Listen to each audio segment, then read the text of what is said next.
It gives me enormous pleasure to welcome you to this preparatory event for the UCT Summit on the SDGs in Africa, which will start on Monday and run for 3 full days from the 13th to the 15th.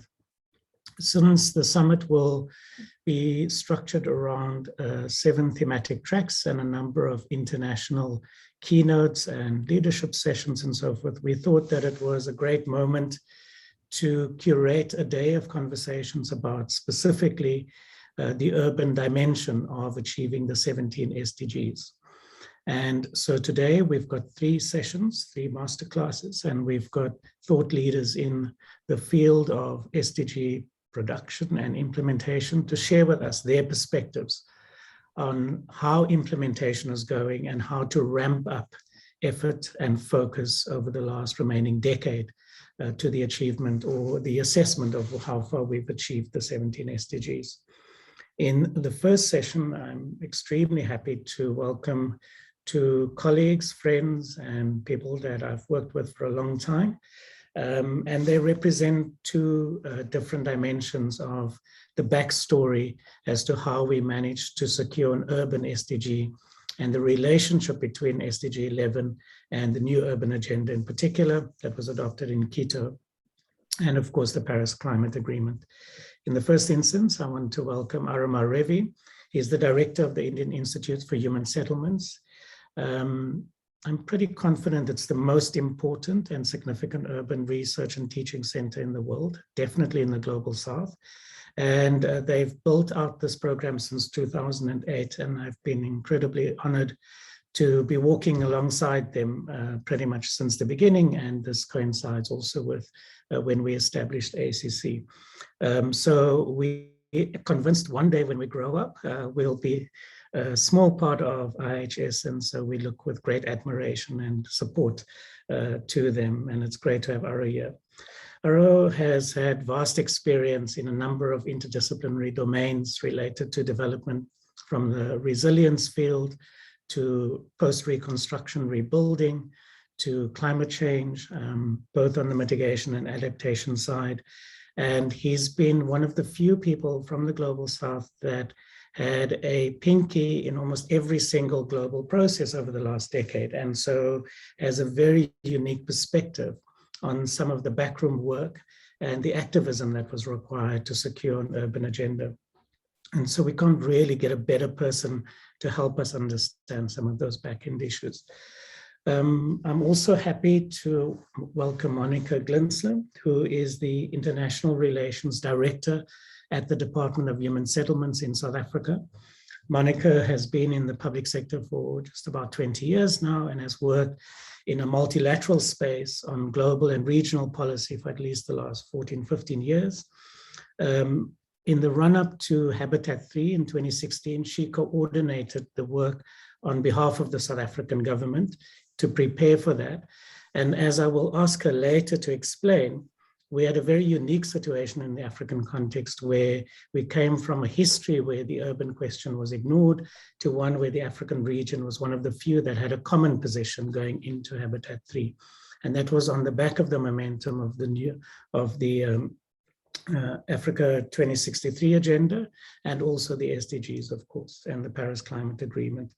And so we thought that it's important to not just reflect on some of the global processes and the work that goes into getting these issues on the agenda, but also how that plays itself out at a national and at a regional scale as well. And so, yeah, as I said, we've got 2 great sort of informants to help us think through this today. Now, before I kick us off and ask Aro to sort of set the scene for us a little bit, it is worthwhile to remind ourselves that if we look at the 17 SDGs, that they are qualitatively and systemically different to the Millennium Development Goals that were adopted in 2000. For the first time, we got an agreement between 193 nation states that yes, inequality is absolutely fundamental to resolving poverty. It's not just about poverty alleviation, but it's about the structural questions that underpin the deepening and widening of inequality. Secondly, we had an acknowledgement that the current extractive system of capitalism is fundamentally unsustainable. And unless we're able to both imagine and instantiate a fundamentally different system of consumption and production, we're simply going to exceed all of the natural boundaries that envelope the global economy. And this is really profound. And I think the implications of that is still something that both academic scholars and the private sector is trying to catch up with. And then, of course, coming to our interest of today, we actually landed an urban perspective. And this was not at all a given. If we consider again the MDGs and the debates in the 2000s, it was very much the sort of core development challenges were framed as essentially a rural development challenge. And but this was not something that just happened. There was an enormous amount of foresight involved and very strategic lobbying.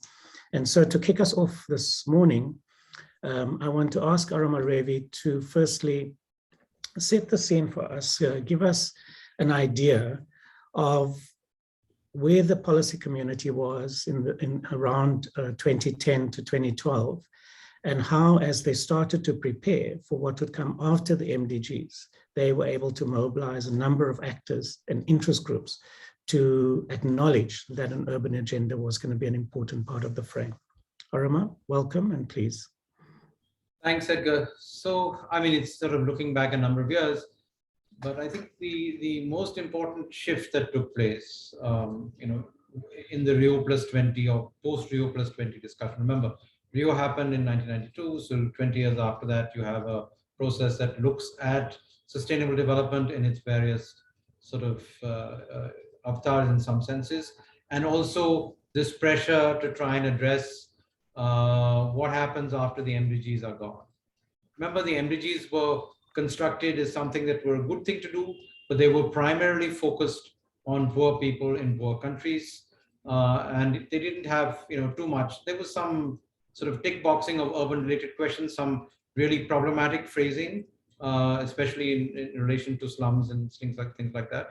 But the MDGs were not a universal agenda, and in fact, I think the most interesting thing about the MDGs is that, they worked in many parts of the world, but the significant reason that they succeeded was because of something that people in the 1990s had kind of forgotten, and that was China was going through this massive urbanization. So I think the Chinese urbanization that was even lost, at least in perspective, in Habitat 2 in Istanbul, was the thing that enabled a lot of the MDGs to happen at the global scale and set the tone for, I would say, a completely different framing as far as that's concerned. So the first thing I would say is a change in the discourse.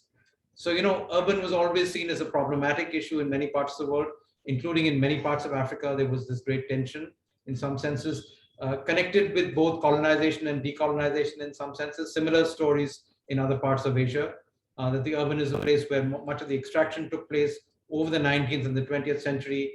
That was a place to be kind of avoided in some ways. It was also the receptacle of a whole range of things, including informality and a lot of exploitation, etc. So the shift from urban areas being a deep area of problems in the global south to being an area of tremendous opportunity, and in fact the pivot around which not only development, but in some senses I would say the new global economy is going to shift over over the 2010s onto the 2030s or 50s. But I think that the most significant shift within quotes in the larger consciousness of international agencies, of the UN system, and frankly from many countries of the global south. So that was the first step that I think was quite important.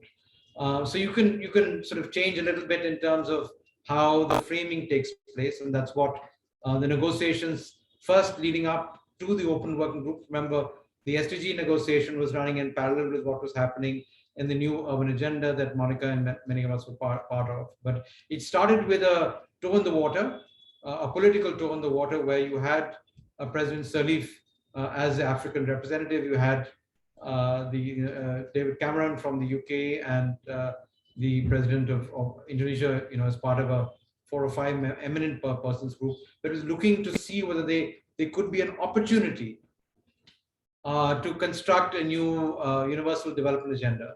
Now, remember, the context of this is important.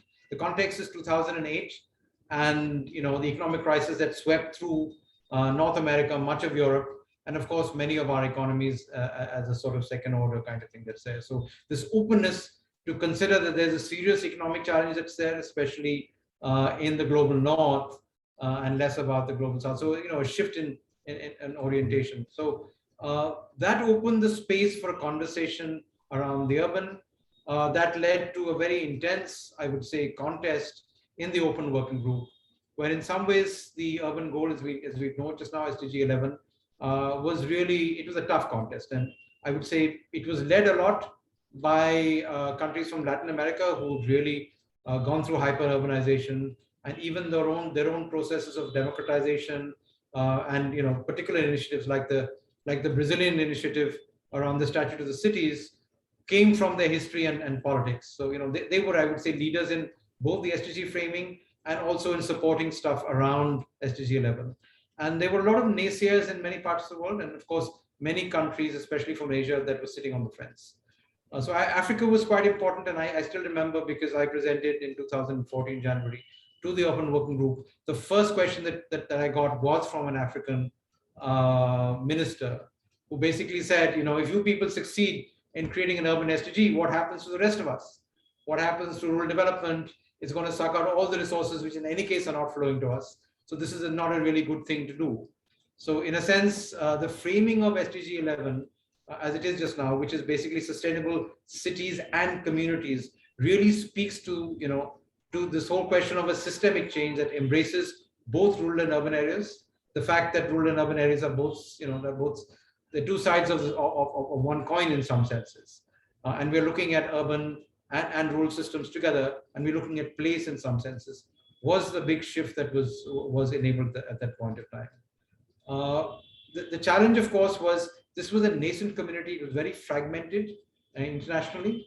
There were a large number of urban networks that were there, but they didn't really talk to each other very much.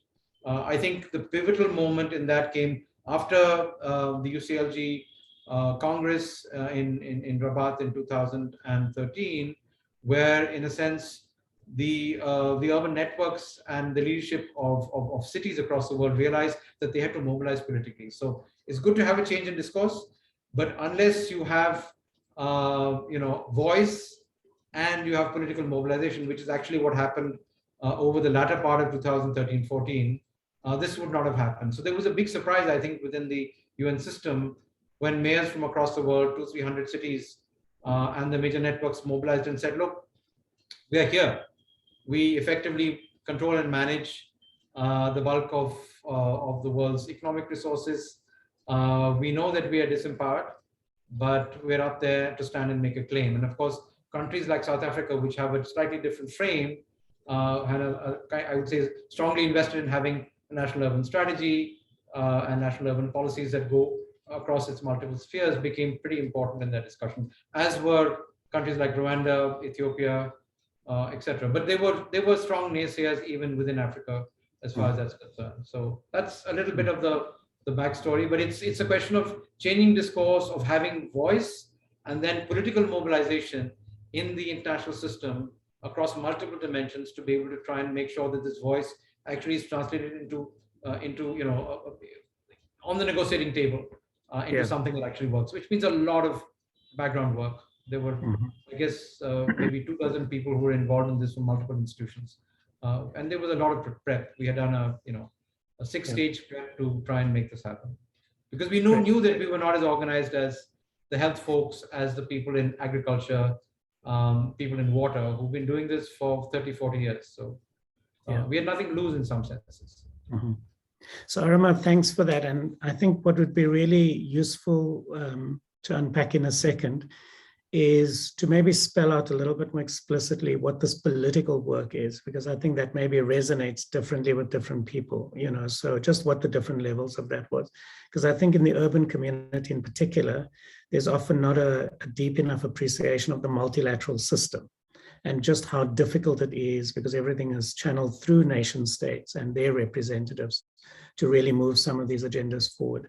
So if you maybe want to, in a second, just give us some examples, I'd appreciate that. But I first want to, on the back of what you've just shared, ask Monika to come in at this point and give us a sense of how traction was built in the Pan-African context, what some of the dynamics were, and in particular also what role South Africa played within some of those processes. Thank you so much, Edgar and Aromar, for that great backstory. So directly to your question, I also would like to kind of reach backwards a little bit into the history, and Aromar alluded to it, but in the Millennium Development Goal process, there was also a very last-ditch scramble to have some reference to the urban question included in the Millennium Development Goal. So that was a very, very late addition, which required a huge political effort, which South Africa was a part of. So essentially at the time, UN Habitat was sort of mobilizing certain key thought leaders around the question of informal settlements as an important development issue. And while I think in retrospect, Aromar, you're quite right that the phrasing of the goal was around eradication of slums, was problematic. The intention was not bulldozers. The intention was upgrading. But, you know, and so we later changed our phraseology to match more clearly what our intention was. Anyway, so that was a big developmental push for South Africa because the right to housing is enshrined in our constitution. We really believe, you know, in our souls that this is a crucial developmental issue to be addressed. However, we also didn't really grapple much with the urban question. I can't say that South Africa is a leader or was at that time a leader of or proponent of urbanization as a developmental issue. We learned as we went along. So the key thing to remember is that, as you indicated, the first question, whenever the word urban fell in these conversations, somebody would say, but what about rural? As if the two were exclusionary. You know, you can only do the one or the other. You couldn't try and do both. And that's kind of a bit how, if you look at how the targets eventually unfolded, how the compromising worked out really to our advantage, because the African perspective on the rural development was accommodated through a lot of working with words and to that whole peri-urban and rural urban, the connections between all of those things. The addition of the term human settlements. So it's not exclusively an urban goal, it is an urban and human settlements goal, so that we understand that it is not the mega cities, it is also secondary cities, it is also about towns that are urbanizing, was also very critical, important inclusion that we can thank the naysayers for. So the pushback from the rural lobby, from the African lobby, actually, I believe in the end, improved the goal that we have now. So that's just a very interesting way of seeing how we can get to consensus, and we don't have to work in absolutes, because the urban issue is connected to a lot of other development challenges, and it is connected to the rural-urban continuum very strongly. So as Africa, I would say, for the SDG process specifically, South Africa did not take a lead position at all. We were quite quiet. Nigeria led and funded a UN Habitat process for an urban drive, an urban agenda for Africa, and was very vocal, almost at head of state level, together with other countries such as Ghana. and made the argument essentially about the fact that we also need to consider the urban, given the rate of urbanization. While we might not be majority urban yet, we will be in the time frame that this development agenda is looking at, which is to 2030. So they played a key role in creating the arguments and some mobilization around it at that level, at the head of state level. But they were very much in the minority, definitely. Then one cannot underestimate the role of an organization such as UN Habitat, for example, that completely embraced the urban after that summit in Rabat and pushed very hard and mobilized and was at every single meeting of the United Nations and pushing for it, bringing the data, bringing the research into the fore that we could base our arguments on. And then within smaller groupings, such as, for example, the Cities Alliance, which is sort of a hodgepodge of countries, of academic institutions, of foundations, of local government authorities, it was also an agenda item for it. It decided, the Cities Alliance members decided that the Cities Alliance would also form part of this lobbying for an urban goal. And so we sat back as South Africa, really, and allowed the strong voices to play out. And that strategy worked because I think we got a lot of gold out of the pushback on the urban goal in other areas. And we, in the end, managed to quietly develop a set of targets that fed into what our development agenda was. And so I can just say from my small place, I mean, I did not set foot in a negotiating room through the entire SDG process. We worked entirely from Pretoria. Within the intergovernmental preparatory process, where all the government departments were participating and pushing for. It was fascinating to see when we had these tables, you know, these are all the goals and like, what is our position on all of them?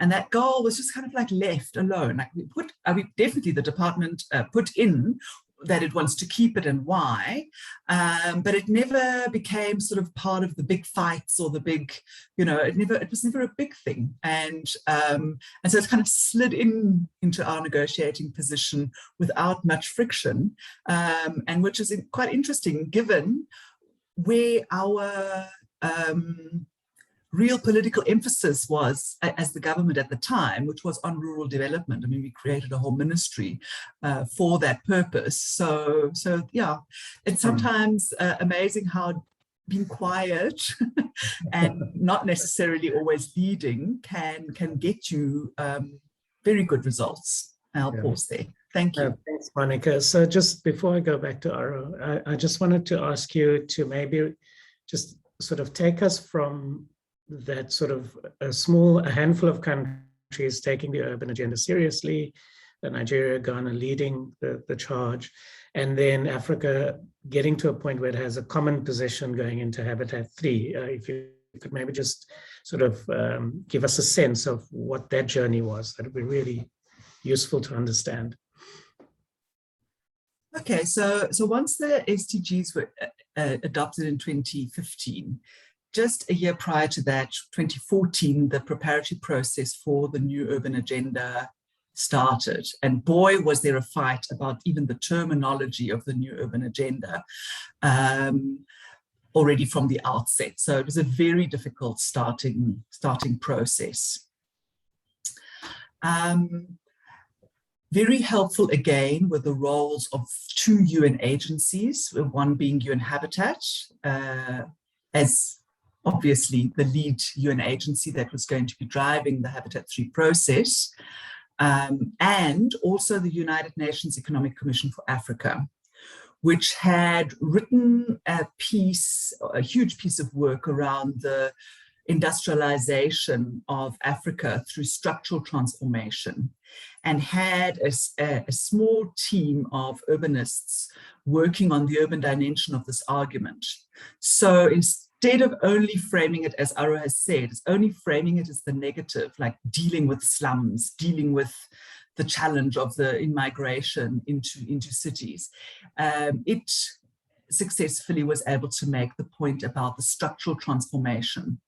There's one paragraph in the whole of Agenda 2063 that talks about the vision for African cities.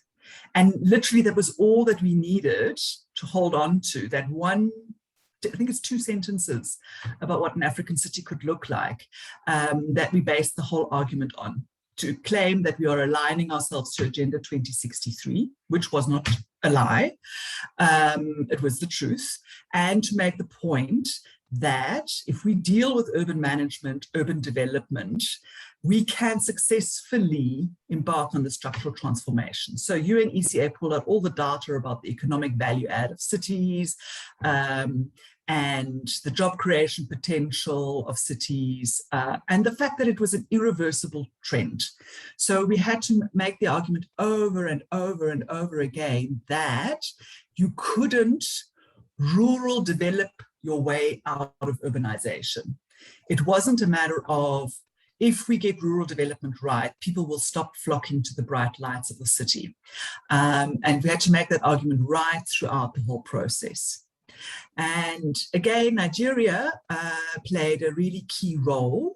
So they continued with their leadership after the SDG process and decided to host the African Regional Preparatory Conference. So each region had a preparatory meeting in the run-up to Habitat 3, and Nigeria was the host for the African meeting.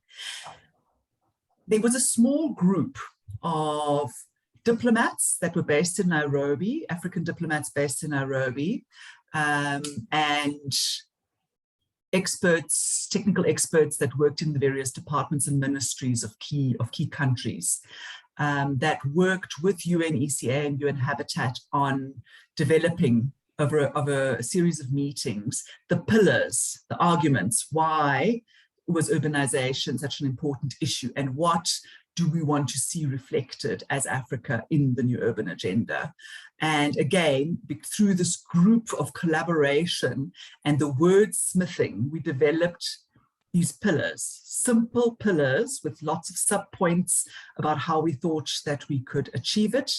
It was further then refined by the political leaders and the ministers themselves into language that was less technical and more clear and unambiguous, and then was driven through the African Union right up to the sort of summit level to get the endorsement of the African Union. And that is a difficult but very important process, because you've got the whole African Union behind you.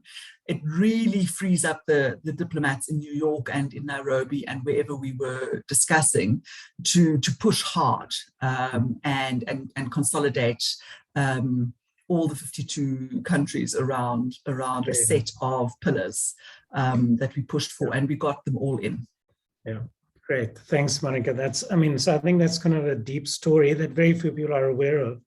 And I think it's important, especially sort of from the African context, to just appreciate how significant the 2013 adoption of Agenda 2063 was, because it provided a Pan-African framework within which to go into Paris, the SDGs, the new urban agenda, the IPCC process around the 1.5 degree report that followed later.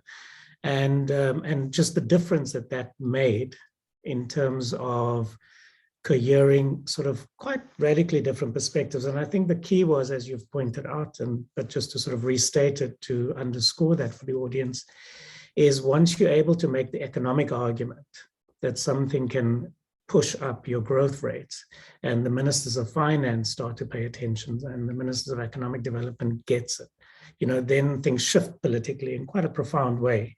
And I think that as urbanists, there's often not enough of an appreciation of what those connections are. It's growth, it's jobs, it's a vision of how industrialization can really take root and so on as the core of structural transformation. So thanks, Monika. It was fascinating. Aromar, I thought very briefly, if you could maybe just pick up one or two sort of to give us a flavor sense of what the debates were in the other world regions while this was playing out in Africa as the urban SDG was being discussed in the lead up to the new urban agenda. So I'll do that, but I'll do that in an interesting context because Monika has really given us a good insight on Africa. And I'll use the counterfactuals or the things that we lost. Right? So actually, from the urban community, we came in with a relatively radical agenda, not only to insert the urban into the process, but actually to take over the entire frame and urbanize it, or more specifically to spatialize it. The MDG frame has no space to it. The MDG frame is organized like national governments are organized, and in many cases local governments are organized around sectoral silos. That's how they're organized, and you find that echo of that even within the SDG frame. You look at the SDGs 1 to whatever it is 10 almost, and all of them are sectoral. So there's education, there's health, there's poverty, there's water, there's X and Y and Z. And I think the thing that people had real trouble with, and national governments still have trouble with, is the fact at the local level, when you're delivering or when you're actually making the changes, they're all integrated. I mean, that's why mayors get it in some senses. They have to pull it all together. So the first impulse was to say, look, we're talking about urban, we're talking about half the world's population, we're talking about 3/4 of its economic activity. We're looking at integrating across all the SDGs. And when we got into the tactical politics of that in New York, the answer from people who were very actively involved, including the SDGs office, was don't try and do that, otherwise you lose the whole agenda. So effectively, the unfinished agenda now is of looking at, when we started, we talked about the urban SDGs. There was a plurality to it because you can't do it without addressing urban poverty, urban nutrition, health, education, etc. It doesn't work, fine.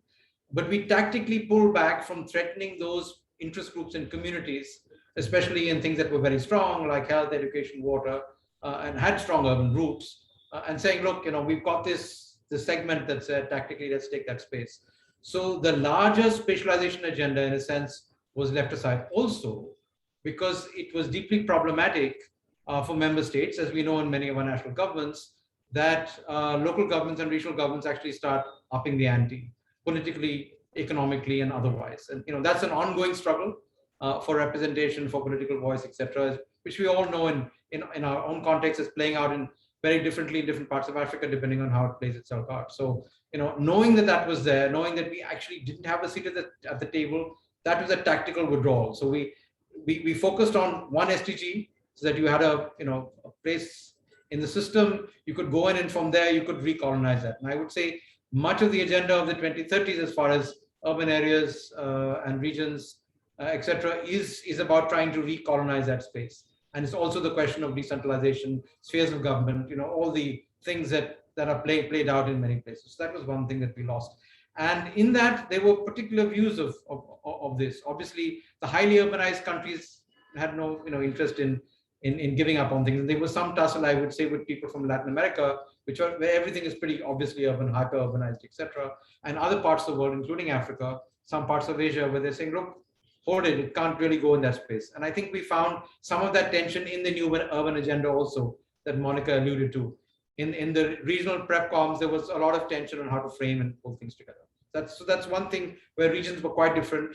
And of course, Europe and North America have different sets of questions in some senses. At that point of time, Europe was dealing with shrinking cities and before the big waves of migration took place. So that's one thing. The other thing which I think is very important and we still have not addressed, when we framed the urban SDG, there were 5 different adjectives that sort of define it, of which 4 still remain. But the 5th one that's lost is very critical. So the first one is, of course, inclusion. That's the battles that have been going on since the 70s. Monika alluded to the question of upgrading, et cetera, et cetera. The second one, which was very critical to shifting the narrative from cities being the site of challenges to opportunities, was the second word, productive. It was linking work, the economy, and the new urban opportunity and transformation, especially in Asia and Africa, with the idea of economic opportunity and development. And in a post-2008 world, it was something that resonated, at least, with many parts of the world, right? Now, unfortunately, in the debate in the open working group, that was settled and that was knocked out. And interestingly, and the interesting reason it being knocked out is useful. So basically, there were a lot of Asian countries, including China, Pakistan, and India, that were actually relatively opposed to the urban SDG for different reasons. But the primary reason was essentially that they saw development as being critically related to industrialization, which is part of, I guess, the 2063 agenda too, fine. And we were saying industrialization is part of the process, but there are some economies that are service sector led, others that have deep challenges and connections in rural areas that you can't accommodate with a industrialization-led process, the standard model of development in some senses. So it was taken down, and I mean, I can speak now in historical terms because it's been written about, etc. It was taken down by China, which was very influential in G77. China effectively said that we have to connect productivity with employment, and that's why growth, productivity, and employment are sitting in SDG 8. So basically, we lost that anchor, and that moved to SDG 8. And in some senses, I would say the urban community is struggling even now in a post-COVID environment to try and bring that together with the other three things: safe, resilient, and sustainable. Right. So there was a clear difference in trajectories from different parts of the world. Eventually, of course, there were changes in government, and some countries, like in my own, for example, shifted its position and started supporting the goal because there was a shift in government as far as that's concerned. So yeah, I mean, I think regional politics did play a significant role. Regional trajectories play a very important role, and I guess there were similar tensions also within the Pan-African movement in this space. Thanks, Ara. Fascinating, and I mean, so much more that one could try and explore there. But I'd like us to kind of come down in scale a little bit, and to ask Monika if she could walk us through, and you started to talk about that, but maybe spell it out a little bit more. How is SDG 11 mainstreamed into the policy system in South Africa? How is intergovernmental coordination and alignment facilitated to achieve the goal? And maybe related to that, if you could, because I know you're right in the middle of the first reporting cycle on the new urban agenda, if you could maybe unpack a little bit about what does that entail, what does it involve? And this is of relevance also to our third masterclass today, which will look at the indicators and indicator systems related to the SDGs and other global agreements. But yeah, Monika, if you could maybe just paint a picture for us very briefly about how all of this lands in the policy and the reporting system in South Africa. Thanks.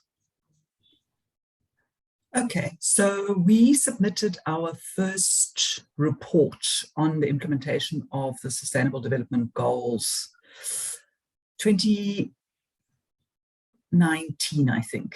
I stand under correction. It was either 2018 or 2019, but it wasn't that long ago. And again, that was an intergovernmentally driven process with our statisticians leading on the data, commissioning certain academic institutions to write up often quite critical pieces around where the gaps are. But we were also lucky that the UN Development Programme did a study for us to show how our strategic plans, our agenda on National Development Plan, is aligned to the Sustainable Development Goals of Agenda 2030. So endpoints are the same, 2030, but in how much does the NDP and Agenda 2030 of the global, the global agenda overlap? And they found a 70% alignment, which is pretty good and motivates policy implementers greatly, because then at least it's not this overwhelming development task.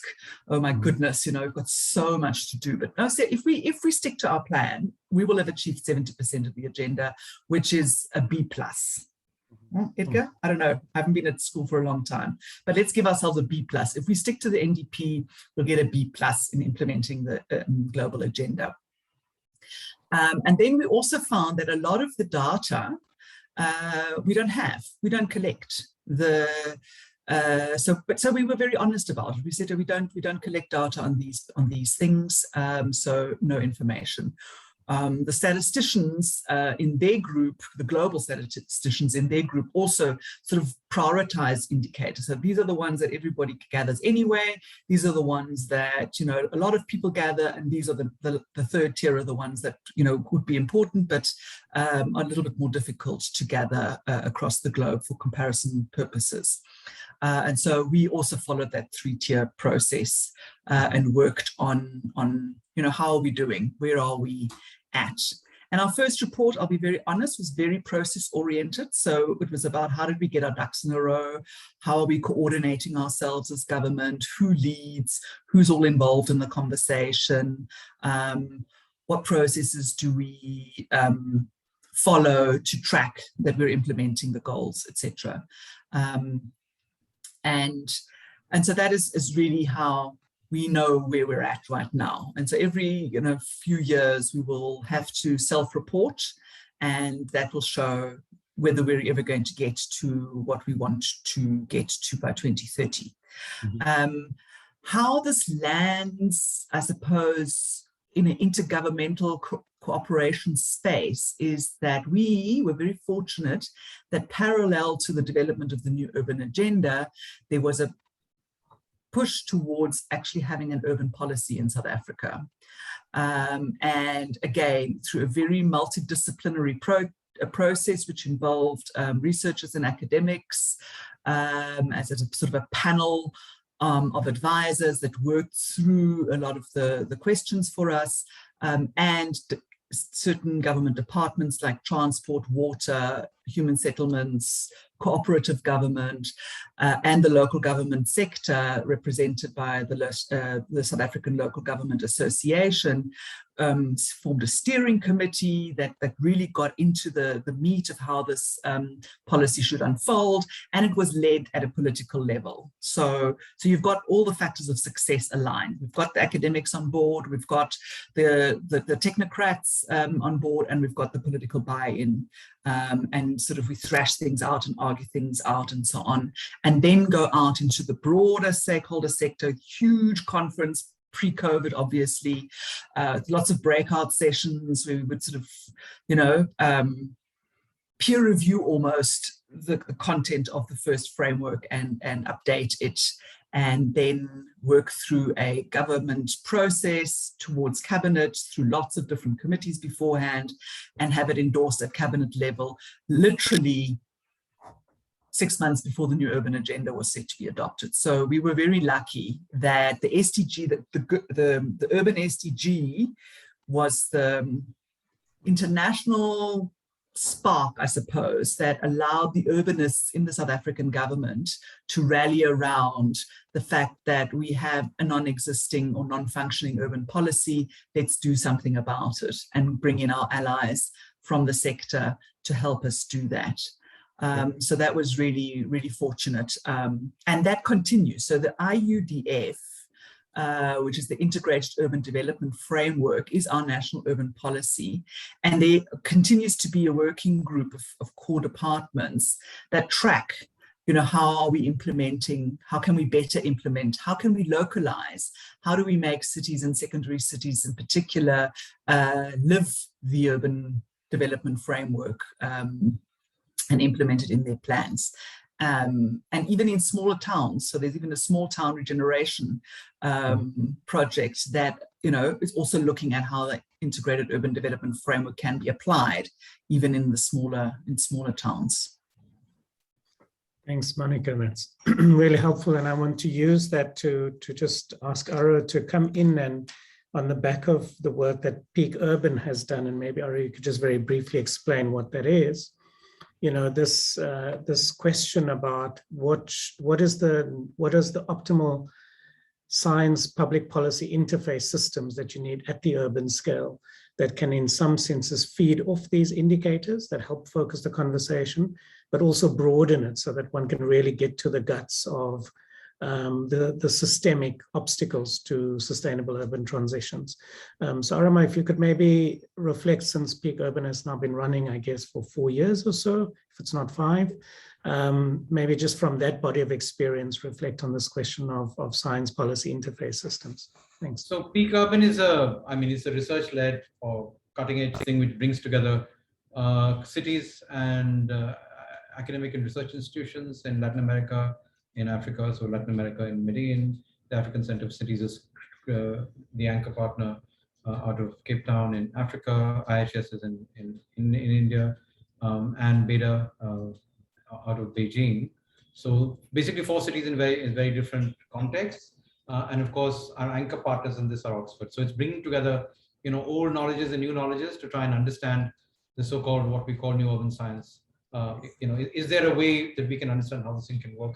But I think, we have a lot of insights that have come from this over the last 4 or 5 years, looking at these transformative processes. But just to pick up on something that, Monika left with, and that is that whether it's a new urban agenda or SDG 11 or the SDGs, I mean, these are global agreements and they're nice thing to say, but nothing is going to move unless implementation happens on the ground. And I think the real challenge is really also in the phrasing, it's a global agreement, it's universal, but the challenge is it has to be implemented in, at a minimum 10,000 places. So localization is actually a deep euphemism for a fundamental challenge in the organization of governance, innovation, et cetera, et cetera. So, I mean, if you look at it even today, we have 3,000 days now to implement the so-called SDG agenda, including, having lost a lot of time because of COVID. We don't know how much we've lost. I would say there are many guesses of maybe 5 years or 10 years in multiple dimensions as far as that's concerned. We've got 3,000 days till the end of the decade, fine. And we've got at least 10,000 places. 10,000 actually is a very small number of places. The number of places we're talking about, if it's sustainable cities and communities, is of the order of about 250,000 places across the world. So it's a massive social, economic, ecological, and political transition we're talking about. Right? I mean, that's the scale of the change, and that's what Peak Urban was trying to understand. How do you look at these things in larger urban contexts, and how do you catalyze these kind of processes, and what are the precursors for that? So if that's the basis, the question then is, what are the levels at which it has to sort of ascend for the global outcomes to be organized? So that's what needs to happen at the local level. So the partnerships between citizens who are absolutely critical, local businesses and enterprises, civil society organizations, the media, knowledge institutions, and of course, centrally local governments, who are in many parts of the world deeply disempowered. They don't have the resources, they don't have the power, they don't have the money, they don't have the voice. So, that's the base. So in effect, national governments can't do much about this. I mean, you can be a G20 country, you can have a significant proportion of your budget in place, you can have a lot of nice policy stuff, but like in India, you won't deliver. You can only deliver if the bottom up connects up with the middle, which is the regional governments in some cases, and that connects up with the national and global frame. And that's why I think we really struggle, because most of us who work with local and regional governments have limited experience in actually navigating, that vertical process that Monika was talking about. How do you deal with your regional or your state government and the tension between local and regional government, which happens pretty much in different parts of the world? How do you manage that with the federal imperatives? And both of those are very siloed along sectors. How do you get the resourcing to come into this process, whether it's domestic, in the intergovernmental fiscal frame? I think in South Africa, you're very lucky because you have the IUDF that embraces rural, urban, whatever it is, traditional areas, et cetera, you have a different framework. Many countries don't have that. You have to have the resources, you have to have the institutional capacities to make that happen. And then you have to have this thing which lands up, as we will see at the end of this month in the General Assembly, in this sort of naming and shaming or celebration of where you stand in the sort of Olympic rankings of whatever it is of the SDGs, right? Which is a useful ploy. Because it's the heads of state that help drive this kind of process. So it's that multi-level engagement from the General Assembly, all the organs of the United Nations, which as far as the urban are concerned, it's not Habitat. Habitat has been very critical, but it's many other agencies. If you don't have them together, you don't have the money, you don't have the health, you don't have the education, you don't have the women's, young women, etc. It doesn't add up, fine. And then you have the national governments have to be aligned. So part of the challenge that is unfinished, I would say, is enabling a set of people who can navigate this process vertically and horizontally. The cross-cutting horizontal connections are really important. That's what I think the urbanizations of the SDGs are going to be very important in. And you need people who can do both those things. The system integrators will be required across the horizontal, but they have to be able to traverse up and down that vertical depending on what's actually needed at that particular point of time. Because the windows of opportunity of change, like in the post-COVID engagement, are narrow. They're very narrow. But you have these massive sort of economic recovery programs that are there that are neither green, have almost no spatial orientation, including in places that have a lot of resources like the European Union, and even in the US, the current tussle that's happening in US Congress at the moment with their big infrastructure and the economic development plan. If you spatialize, it means you have to deal with poverty, you've got to deal with inequality, you've got to deal in the US context with Black Lives Matter, the things that are really, really important for us in local politics and local delivery. So I would say fundamentally our challenges are A, imagination, B, the institutional capacities to do this kind of stuff, which are very weak to do this integrated kind of work. I mean, there are people who can do specialized things, but the integration is missing in many cases. And then finally, the professionals who can actually make this work, because whether they're inside government or they're inside the private sector or they're inside the multilateral system or the global financial system, it is the people that make the difference. So, I just close with, it's no surprise in some senses that of the 4 or 5 critical institutions that were there involved in the campaign for the urban SDG, UN Habitat, centered in Nairobi, critically led by people from Africa, Cities Alliance, led by somebody actually from Africa, in that period of time, UCLG also. So basically, there was a strong sort of momentum of experience that came from 20 or 30 years of struggle of implementation from the global South. Maybe not so vocal. We did need to convene in Columbia University in New York to bring together permanent representatives from countries in global North institutions, because that's where the final decisions are made. But I think the voices from the South in these institutions, UN Habitat, UCLG, ICLEI, Cities Alliance, and SDSN, which served as the Secretariat to the Secretary General for this, were very critical. Apart from the heads of government, they were absolutely critical. What we missed on, I think, of course, was in Addis, and that was the finance ministers, because the real fight is really there. The real fight is with Treasury. Once Treasury is aligned, your intergovernmental fiscal system is aligned, you've got the right incentives and the rating guys tied down, so there's some flows that come in internationally, then things actually start moving effectively in some places. But for the rest of us, water doesn't flow uphill, our risk ratings are too high, especially if you're talking about secondary cities in Africa and Asia.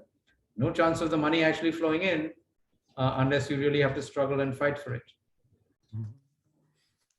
So thanks, Aro. I'm gonna so it looks like some people have to leave the call. I've noted some of the questions there. We will get to them in the last 10 minutes. We'll go until 11:15 South Africa time.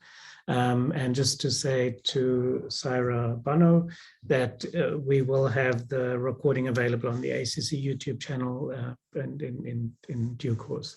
But Monika, I want to pick up on Aro's reflections and ask you to maybe sort of in the case of the South African context, and to remind both of you, so our audience for this event is typically students and academics from across the African continent. That's the primary participants in the conference next week.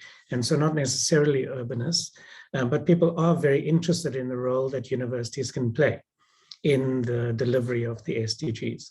And so the one question from Alex Galenga is how can we assure that the implementer of SDGs at the local level has enough knowledge so that they can take up these issues with central government, especially with regard to adequate resource allocation. Divina also indicated that, sorry, my chat function moved on me, so I'll come back to that. Yeah, so this is a question about accreditation and accrediting agencies that evaluate the performance of the SDGs, particularly within the higher education sector. Are there initiatives being undertaken to influence those who, I presume this is the rankings of universities and so on. And so that's maybe something, Aro, you can respond to. But Monika, the question I wanted to ask you is, and you did mention that universities were involved and so on. And if Aro is correct, that the real action is at the local level where there's this, attempt to translate all of these agendas into prioritized action at the local level that's supported by national and provincial levels of government.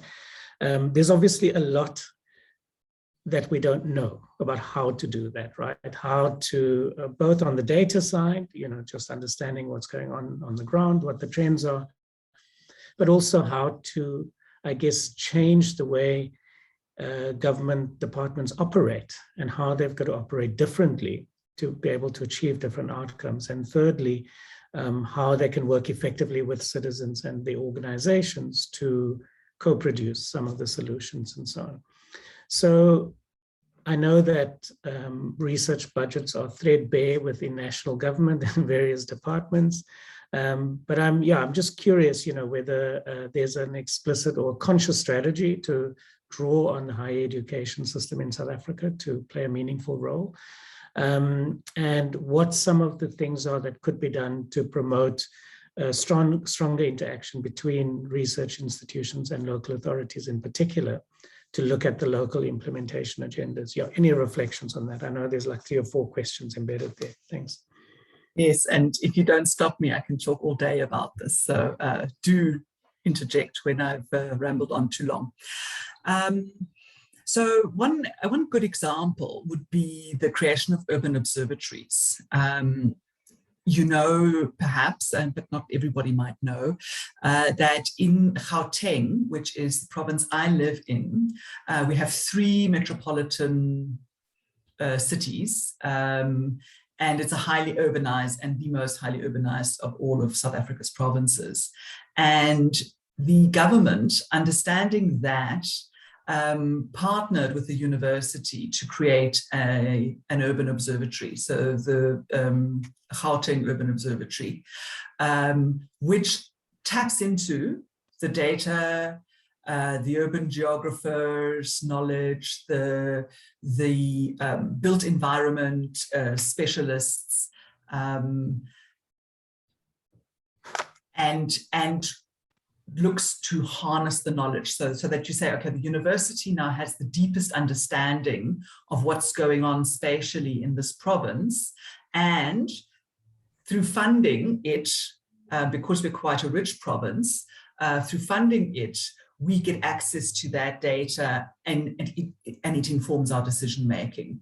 So we haven't co-opted the academic space. They are still independent. They still do their critical work, but we have access to their data. Other options for us are the Center for Scientific and Industrial Research, for example. It's a government-funded institution, which does also need to raise its own funds. So they make us pay for the information that they gather and the spatial maps that they prepare.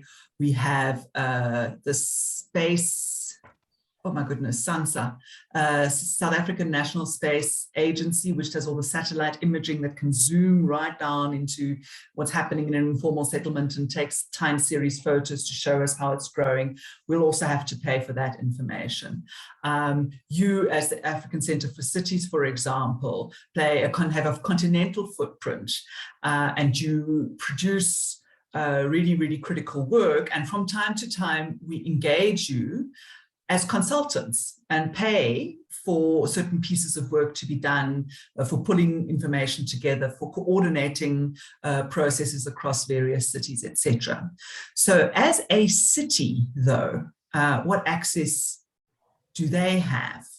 And I want to take a slight shortcut or a deviation here quickly down another road to say the amount of data that a city is expected to track is mind-blowing.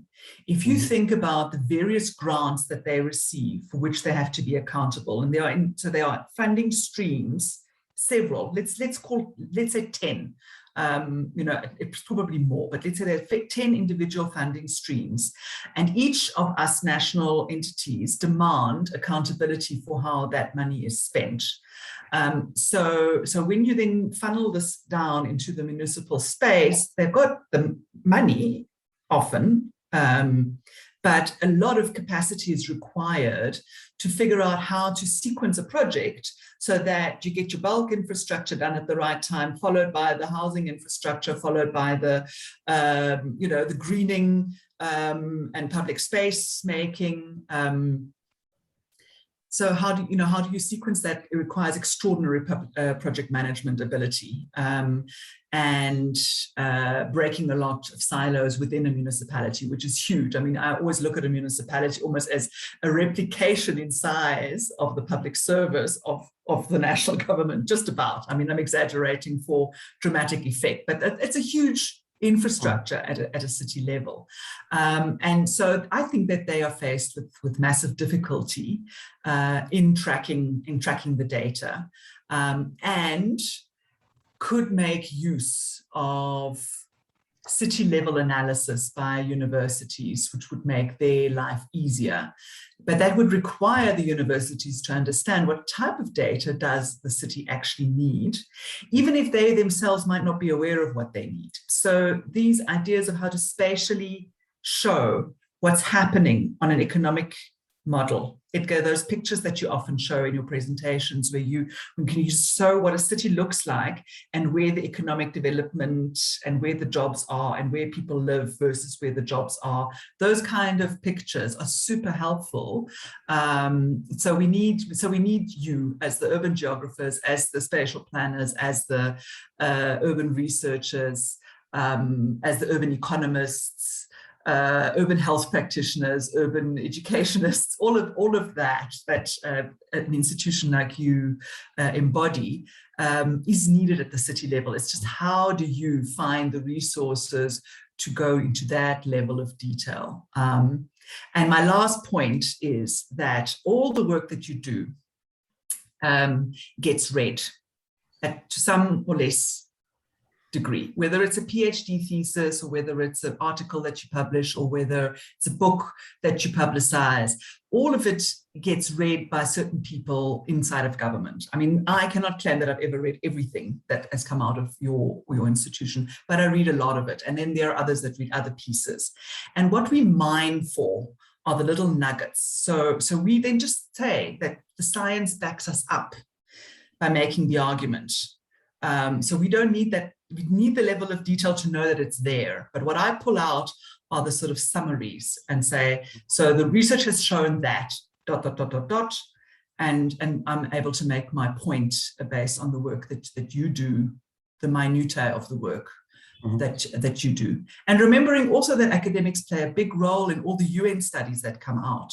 Yeah. We shouldn't pretend that the UN has all these resources at their own disposal. They outsource a lot. So I'll find your work in some urban report that is produced by the United Nations, I'm fairly sure. And that then lays the backbone for the Secretary General to make his report or her report, which then supposedly forms the basis for which we as member states engage on an argument of what kind of international commitment we need to get into. So yes, universities play a crucial role at every level. And in looking at the tensions between the capacity of the local sphere and its responsibilities, because currently there's a huge mismatch, I think, between what we expect, we urbanists, expect the city to achieve and the resources that get allocated to that city to achieve. Thanks, Monika. Yeah, and just to say, as I think someone in the chat reflected, you've made the audience super happy because I think every single academic is convinced no one except the peer reviewers ever read their works. So that was a great point to make. So I want to end off with two sort of issues. And Ara, I want you to come back to the system integrator point that you made earlier. So we have reflected on implementation of the SDGs requires a capacity to understand the local context and to really think through what that means for implementation. How do you sequence? How do you coordinate? And so on. And Ara, you alluded earlier that the way professional training is structured at the moment and often how city governments work that people aren't necessarily equipped with the right skills to know how to achieve that. And of course, particularly in the South African case, that's compounded by the fact that the way the financial models work, it reinforces silos. So the accounting officer can't take on risk in an integrated project where he or she doesn't have full control on all of the activities taking place. And so there's a real institutional knot there. And that sort of points to, of course, I think a kind of urban practitioner that is able to both understand these complexities, but also in a way hack it or work through it, and is able to still move in a more integrative direction. Now, this is very much at the core of IHS's mandate and its teaching ambitions in terms of, sort of how to produce this caliber of urban professional. It would be really helpful if you could say a little bit about that and just how you're thinking about the scale of that in the context of India specifically. And then there was one question from Gareth that I also, while you have the floor and as we're wrapping up, that I wanted you to just reflect on.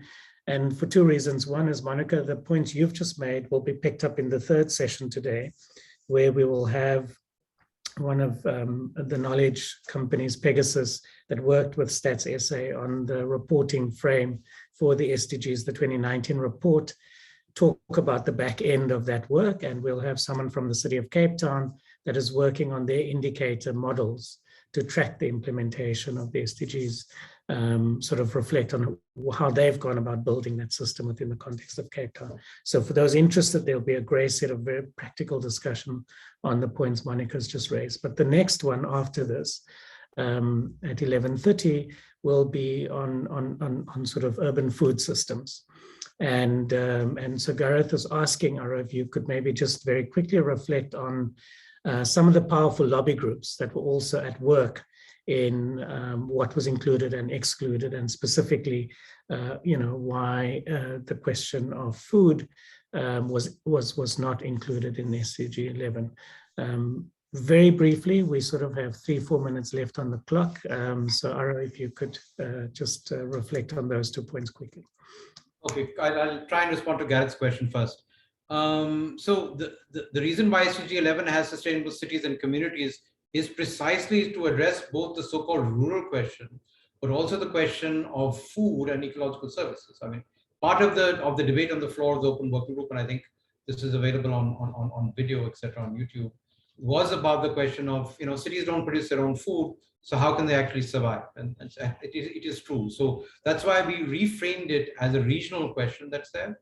And of course, we have a lot more evidence just now about agriculture inside cities, peri-urban agriculture, and there's a lot of engagement in this in many parts of Africa and Asia. So there's no question, as far as at least I'm concerned, and the research that we're seeing increasingly, especially stuff that's related to climate, that this is a continuum we're talking about, and these artificial boundaries don't actually work.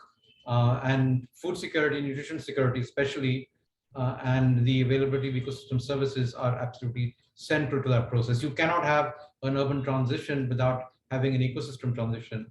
The ecological infrastructure for food, water, clean air, fiber, etc., are so central to our cities in the long run, especially as we move off fossil fuels, that there's no way it can't actually happen. It seems a little sort of contradictory to the way industrial systems are organized, but unfortunately, as we are hopefully going off fossil fuel dependence and addiction, we will find that fossil water, fossil energy, etc., are going to force us to look to other more circular ways of doing things.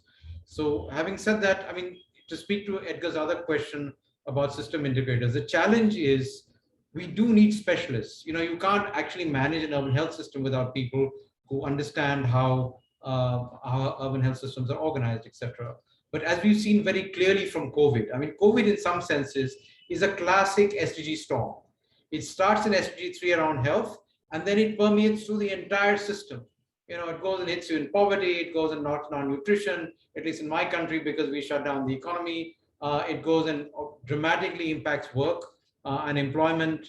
It has, in some cases, positive environmental externalities, but it has impacts right across the system in some senses. So we need people who can navigate the connections, because the SDGs are a normative system, fine? It's a politically agreed set of goals. It's complicated, it's messed up. You know, there's 17 of them and 169 targets. Not the ideal way to run systems, at least in an analytical way. But unfortunately, that's the way the politics and that's where the global consensus, political consensus evolved. So we need people who can navigate them primarily, I would say, first at the operational level.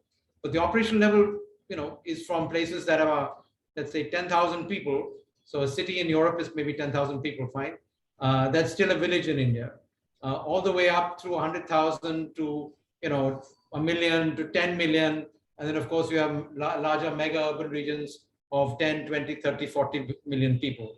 Fine, you need to have people who can integrate across all of these things, because as far as a citizen is concerned, unless they're brought together, they don't actually work. And our educational systems and our governmental practices and even our private sector practices do not train people and incentivize them to do this. So we're trying to, and we've at least successfully in the last 5 to 10 years, over the last 5 to 10 years, been able to demonstrate that there are such people, we can educate and train them. We're unfortunately producing them in the hundreds and not in the tens of thousands that India needs. But I guess for other countries, there's hope, because if we can do it in the hundreds, so can you. We certainly need thousands of such professionals to be able to do the kind of work that Monika's actually doing and talking about. To have people who use evidence-based policy is a hard business in a siloed system. But to do that and draw across multiple strains of engagement, deal with synergies, trade-offs, political processes, that's hard, because you've got to navigate scale, discipline, thematic areas, and most important, you know, different ways of knowing and institutional types. And that is something that is not easily taught and learned. So I think, you know, if we are able to build 100 institutions like ACC in whatever it is, 30, 40 countries, I think we would be really.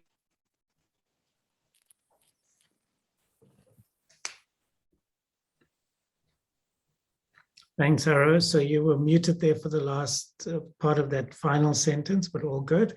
So it just leaves it to me, since the next panel has joined us in the webinar, to just, Monika, thank you so much for your time and openness and clarity, and Aromar for taking us on this global journey, but also to be able to connect that very much to the importance of localization. And I hope that the participants in the forum has an appreciation for the importance of really paying attention to the detail and the nuance and contingency, because of course often what we end up doing as academics or researchers is to be led by our conceptual frameworks, and often they are so stylized that we really miss the important nuance and detail. So thanks for those really fine-grained experiential reflections, really useful, and we appreciate your time and the work. And to say that the next session will start at 11:30. You can stay on the call, or if you want to log out, you can just use the same link. We're using the same Zoom address for all 3 sessions today. So thank you very much again, and thanks to the ACC team for enabling the technical backup. Cheers. Bye-bye. Bye. Time or Central? From a Central African time, it's now 11:30. So good morning from that point of view, but to everyone joining us from everywhere else in the world, good morning, good afternoon, and welcome to this session. This session is really going to try and understand the sort of trying to tease out the tensions that might play out across scales and across the goals. And we're going to look at that specifically through SDG 2 and SDG 11 and try and really engage in this question of how these goals might connect, and specifically at the urban. And so building from the previous session and Arrow's comments that he mentioned quite frequently, this is not to exclude the rural, but it's really to try and focus on the urban. And I'll come to that particular point and the reason for the urban focus in a moment. For us, this panel today, I have some fantastic panelists who will be speaking. I when they present and when they offer their inputs, we will load their bios in the chat option, so as to save time. But I really would like to welcome Christiane Rudert, who is the Regional Advisor on Nutrition for Unicef for East and Southern Africa and the region. And thank you for joining us from Nairobi. The internet connection is not that strong, so apologies if the camera has to go off, we understand fully. And then Jane Battersby, who is a food systems researcher at the University of Cape Town and has been involved in a number of urban food related studies, and Julian May, who I think is joining us from the Free State at the moment, but is based at the University of Western Cape and is the director of the Centre of Excellence in Food Security at the University of the Western Cape, but also the UNESCO Chair of African Food Systems, and will speak to both of those parts of their work as well. But really, just very briefly for me to start and offer an introduction, I'd like to reference an op-ed that was placed in the South African daily online magazine newspaper, the Daily Maverick, written by Edgar. So, but he made the point that the role of African cities sits at the heart of the sustainable development debate, and these will form the anchor points that will determine the continent's future. But also, and the reason for this is that one of the points made in that in the op-ed is that Africa's median age is 19, which is the youngest in the world. And again, according to the UN, Africa is urbanizing faster than any other continent. So as such, African cities and the people that live in them, specifically youth, but also those that haven't been born, are going to face this significant development challenge. And so the SDGs, the question is, do they actually respond to that? And so we'll try and look at those questions through some of the other SDGs as well. But the session focuses specifically on SDG 2 in the urban space, but it also references the needs of youth, education, and the connectedness between these goals and how they play out in the urban space. From an urban governance point of view, as new challenges and opportunities arrive, policy approaches, specifically at the urban scale, really often, and from our work, have been found to try and tack on existing aspects. They try to sort of build on what has come before rather than think new and create new processes. And so for me, as a provocation, I would be interested in, hopefully this might come out in the discussions, as whether the SDGs perhaps lock us into some of those challenges that have come from the past, or whether they provide opportunities for new spaces to engage. And maybe that will come out in some of the conversations later. But really, since the majority of the poor are increasingly living in cities and towns, both in Africa and globally, SDG 2 and SDG 3, the good health and well-being, as well as SDG 4, quality education, imply a form of urban living that has to be consistent with what is framed in SDG 11. I'm going to have fun with this through the day. And not to, I think what we encounter is this common policy error that equates addressing hunger, specifically SDG 2, to the production of more food.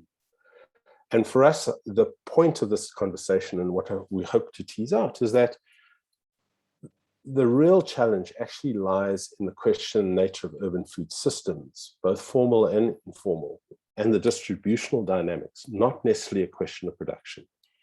And so we want to tease out these tensions between the national policy imperative that maybe sets with the Department of Agriculture and looks at SDG 2, and what that might mean in terms of the policy domains that sit within the capacities and capabilities and the needs at a city level. So I hope this wonderful group of presenters, I hope we'll be able to tease out some of those, but we'll build up into that. And so maybe Jane, I'm going to start with you first, but maybe before I start is just to ask if anyone in the audience would like to pose any questions. If you can put them in the chat, we will have some questions that I'll pose to the panelists, and then I'll go to some of those questions later. So if you can put them through there. But Jane, maybe just to reflect on some of your work, you know, some of your earlier work in the transition from the MDGs to the SDGs, there was an argument that the hunger focus in the MDGs sort of tracked through into the SDGs and how it was conceptualized. And has this limited how SDG 2 is conceptualized and operationalized in the context of African and Southern cities, perhaps? Great, thanks, Gareth. And hi, everybody. Yeah, I mean, I think this question is critically important. I think it's about how we frame what the food security challenge is and what the food system dynamics should look like. So if you look at MDG 1, everyone thinks about that one as the eradicate extreme poverty, and the hunger element of that goal kind of got largely forgotten. And really that focused in on prevalence of underweight children in under fives and proportion of the population below the minimum level of dietary energy. So it's very much an absolute hunger kind of framing. When the SDGs came in and there was an SDG food focus, this was really exciting, but I think some of the framing has continued. So SDG 2 says about, by 2030, we're going to end hunger, achieve food security and improve nutrition, and promote sustainable agriculture. And I want to pick apart some of the things that are coming out in that. So the first one is target 2.1 is about ending hunger and ensuring access by all people, including infants, to safe, nutritious and sufficient food all year round. And the indicators that are getting used for that are this prevalence of undernourishment and prevalence of moderate or severe food insecurity. So it's really pegging the challenge as a deficiency issue. And then in indicator 2, it says end all forms of malnutrition. And I can go into the details of that. But when we're looking at what food insecurity looks like across the African continent, and when we're looking at nutritional profiles, what we're seeing is increasingly, we're seeing the triple burden of malnutrition. So there's undernutrition, there's micronutrient deficiencies, and then there's the burden of non-communicable diseases that are diet related.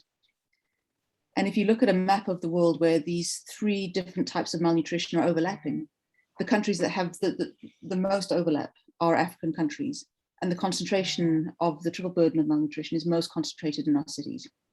And yet when we look at the indicators that SDG 2 is using to assess the kind of movement towards ending all forms of malnutrition, it looks at stunting, it looks at malnourishment and wasting, and looks at prevalence of anemia. Nothing on that third core, the diet-related non-communicable diseases. And so it's almost as if the framing is tied into a notion of an absence of a lack rather than about quality of diet. And that has significant impacts on the kinds of things we're tracking and the things we're not tracking. And the concern is that we're seeing rapid food systems transformation, and we're not monitoring what that's doing in terms of diet and health and food insecurity, because we can argue that these new forms of malnutrition are increasingly prevalent. I think the other limitation that comes in with SDG 2 is it's there in the very wording of the title about promoting sustainable agriculture, not sustainable food systems, but sustainable agriculture.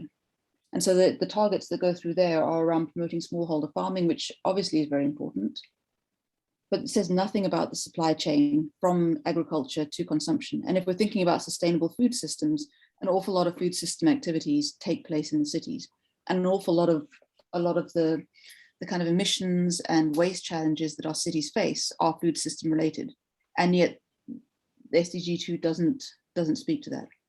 So I think there's a gap in understanding what food insecurity looks like and what malnutrition in all of its forms look like and where that's centered. And then this framing about sustainable agriculture. And given the history of how agricultural policies worked out in the African context and how food security has been framed in the African context, I think very much the framing of SDG 2 gives local governments quite an easy opt-out to say, well, it's not our mandate. And so I think there's a need to dig deeper and look at how SDG 2, SDG 11 intersect and overlap, and where the opportunities for local governments reporting and action on SDG 2 might lie. Thanks. Thanks, Jane. Thank you. And yeah, the really interesting points that I think feed right into the next question I'd like to ask of you, Julian. And to keep it at the South African focus for now, just given the fact that you just recently led this review of the South African food system, focusing on food system governance, but also sustainability and the nutrition challenges that Jane spoke to, specifically the double burden of malnutrition and maybe the triple burden. I know that was part of the comments that went through in the reviews of that, and the concentration of power in the food system. So this food system transformation that you were tracking and trying to understand. So I suppose considering South Africa's urban profile at about 69% urban, and the urban trajectory that other African cities would be facing and regions will be facing, is SDG2 a useful tool to aid development in these increasingly urban spaces, or is it perhaps diverting attention to the wrong places? And just to reflect on your findings from that work and what that might mean in South Africa, but if you want to comment on the rest of Africa, welcome, from your other work, please do. Thanks for that, Gareth, and good morning, afternoon to everybody. When we discussed the kind of questions that you were going to put to us, and you made this comment about distracting, you reminded me of a workshop I attended several decades ago, where one of the presenters, I think they were from one of the Caribbean countries, referred to the MDGs, and he described them as massively distracting gimmicks, and was quite critical of this process of setting goals and then defining a set of indicators by which you would achieve those goals. He went on to talk about the concerns that we have, that we tend to prioritize things that we can measure, and that the indicators that we select then become the things that we try and develop policy.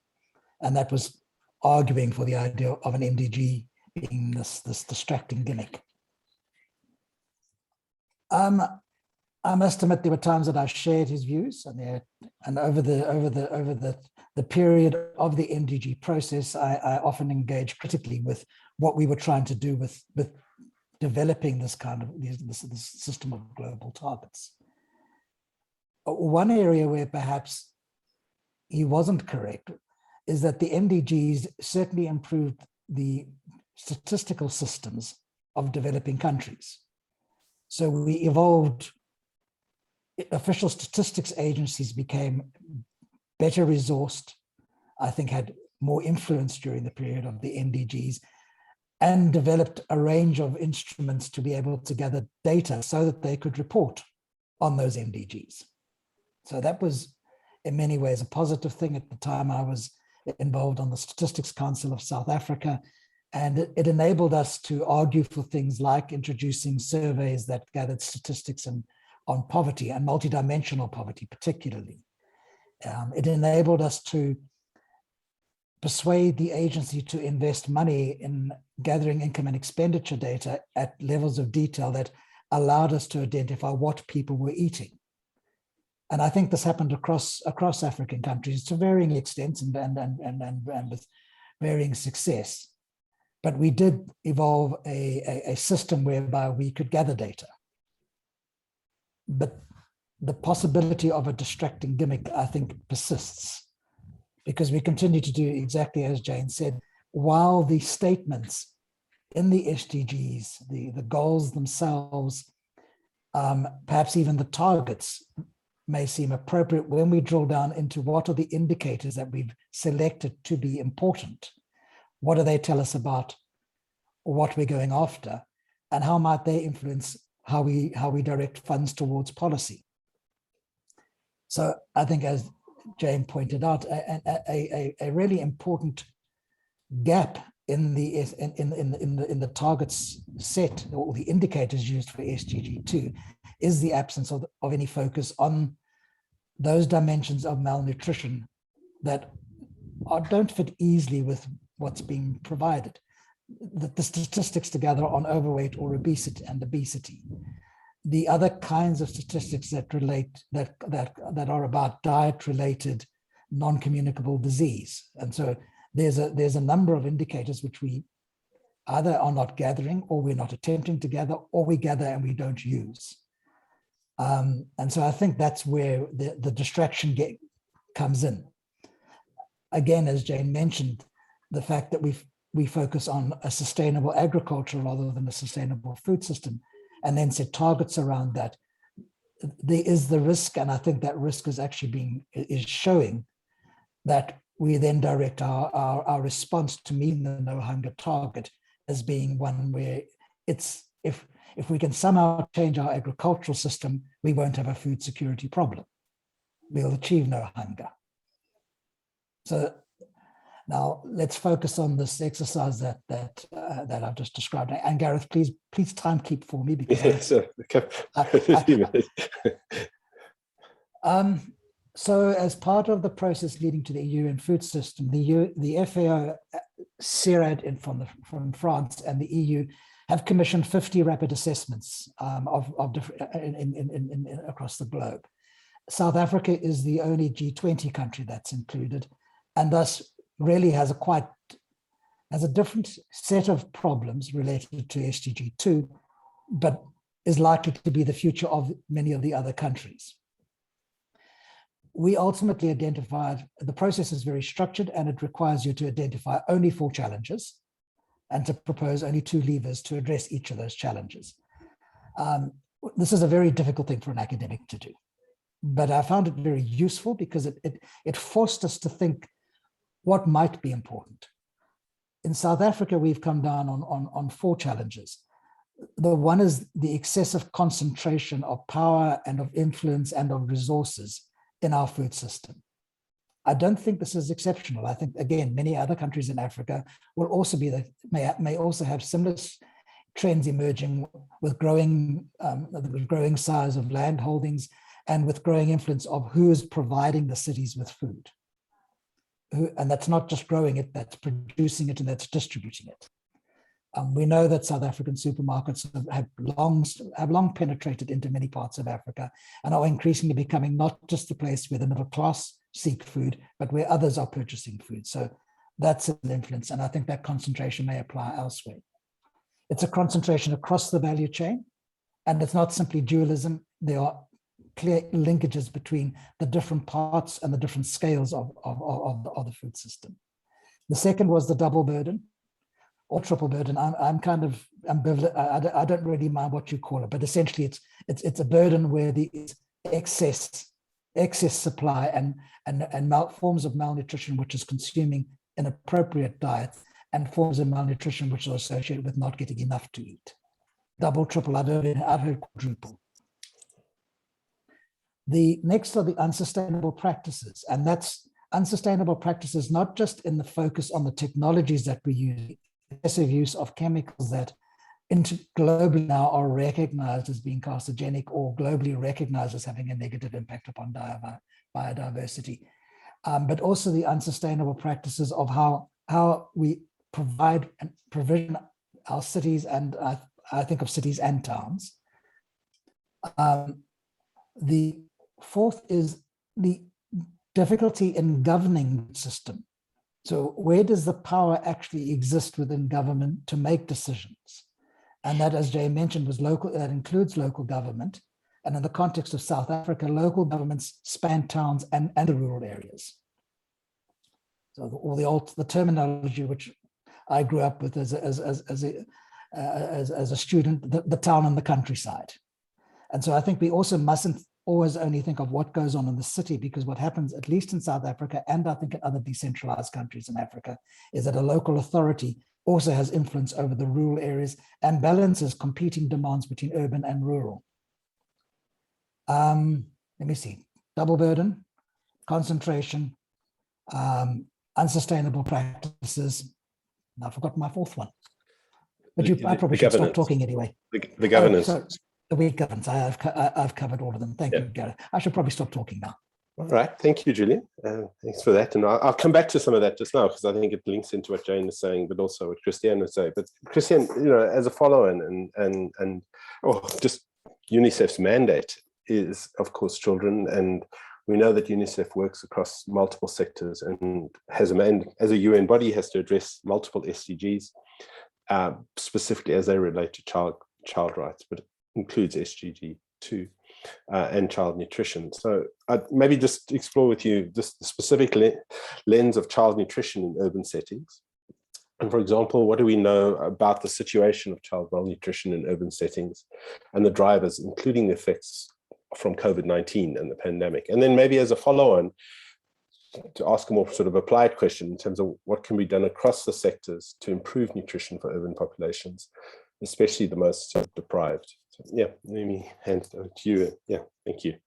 Great, thank you so much. And I'm really pleased to be here today. And just to start, I'd like to emphasize that UNICEF is very interested and increasingly getting involved with scaling up work on maternal and child nutrition in urban settings through applying the approaches that are outlined in our new global strategy, 2020-2030, and of course with an urban lens to applying those principles. And one of the things that the strategy does is really highlight the nature of child malnutrition in all its forms evolving, highlights urbanization as one of those major drivers of the changing nature of child malnutrition. The strategy, just to very briefly highlight, is centered on a strong systems approach to improving nutrition, of course, in support of achieving the SDGs. And it aims to activate 5 key systems, not just health, as has been the traditional focus, but very much centered on improving food systems to make them more responsive to child nutrition, but also water and sanitation, education, and social protection, focusing, of course, on the most vulnerable, and recognizing that those systems have the greatest potential to deliver nutritious diets, essential nutrition services, and positive nutrition practices for children. And our strategy aims to make those 5 systems better equipped and more accountable and more connected in delivering that. We also have a specific roadmap on urban nutrition, and I'll put the link in the chat just now. So what can we say about the situation of child nutrition in urban settings? Well, Jane has already highlighted the triple burden. And this is very much concentrated and driven by urban settings, as we'll see. Urbanization is really changing child nutrition, and particularly for poor families, we see the paradox where they can't afford the nutritious foods that they need for their children to grow properly. And so they resort to cheaper, less healthy options. And so as unhealthy foods are increasingly being consumed, we also then see the rising rates of overweight in urban settings, and also particularly among poor people. We see that obesity transition where it shifts from being among the richest to the poorer groups. And then sometimes we also see that undernutrition in poor urban communities is worse than among the rural communities. You often thought that urban were better off and rural were worse off in terms of stunting and wasting. But we also see now that the poor urban communities are worse off in terms of undernutrition.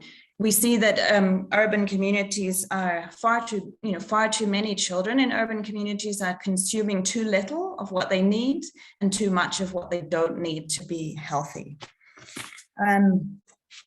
We see various factors that drive this, and this is common across many parts of the developing world.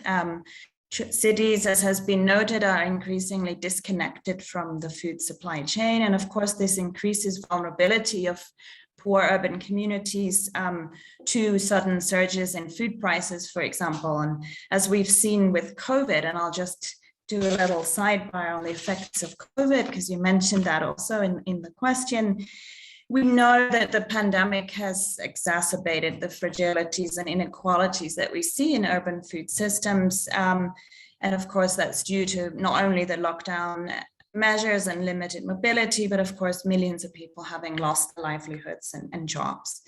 The 2021 Joint UN report on the state of food security and nutrition noted that efforts to reduce malnutrition have been very much challenged by the pandemic, and we're likely to see the SDG sort of progress even further, reduced. It's already off track for most countries, but is likely to be even further off track.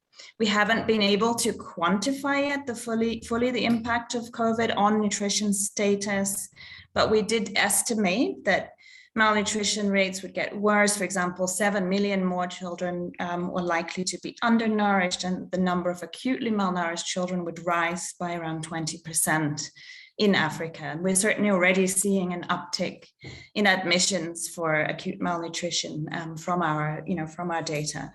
We're doing research to look at what's happened to diets and practices in a number of countries in the Eastern Southern Africa region. And we've already seen some initial literature has shown that diets have become even more shifted towards cheaper and less healthy food. So again, we might see paradoxically with more people consuming processed unhealthy foods and less fresh foods, that we might also see a rise in overweight and NCDs. We're also looking into the effects of the pandemic on breastfeeding rates, and that's a particular concern, you know, which has been exploited, of course, by companies pushing formula even more aggressively. And on the health front, the interaction between COVID and obesity and diet-related NCDs has underlined really the urgency to ensure access to healthy diets and limit the unhealthy diets. This is, of course, particularly stark in South Africa, but also in Europe. This has been emphasized even, for example, with accelerated efforts on policies related to overweight in the UK, for example. So what can be done? We know of many other drivers, and we know that a multi-sectoral response is needed. I think, first of all, one of the things we can do and we're beginning to support is to really understand better the specific food systems, food security, nutrition, access to services in cities.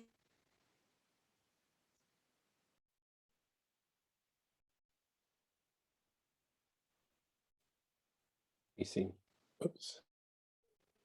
Christiane. Oh, Christiane, we've lost your voice for a moment. You're on mute. You cut off and then joined. Yes, I'll leave the camera off. I think that's probably. Okay. We lost you at what can be done. Yes, so I was starting to say that one of the first things is to better understand the situation of urban poor populations, their food systems, nutrition situation, access to services, etc. We've done some systematic deep dives to look at this in Asia, where I was before. I was in East Asia Pacific region, and we undertook some very extensive joint UN with universities deep dives looking at all these dimensions. And I see this as one of the key areas of collaboration also for Africa, where universities and researchers and institutions can work together with the local authorities whose buy-in from the outset to really understand better the food system, the drivers, the services, the practices among the most vulnerable populations. Another area of collaboration with researchers is a more qualitative aspect to really understand how children and their caregivers experience urban food environments. And this will help, in the context of their own lives, their own lived experience, will help to pinpoint pain points in these urban food systems and among, the services, and really engage them. So we really see that it's critical to place those lived experiences and the participation of children and young people and caregivers at the center of an urban food and nutrition agenda. We have engaged, of course, with the Nourished Child work in the Western Cape, and we've undertaken directly with Unicef and local institutions in the Philippines a lived experience analysis. So this is something else that we're really beginning to pursue and look forward to engaging with different stakeholders, including the city authorities, of course. So the engagement of city authorities and other stakeholders in doing this and understanding those multiple drivers is critical. Just coming back then to the next step, of course, is then having a common understanding of a multi-sectoral, multi-stakeholder framework for action.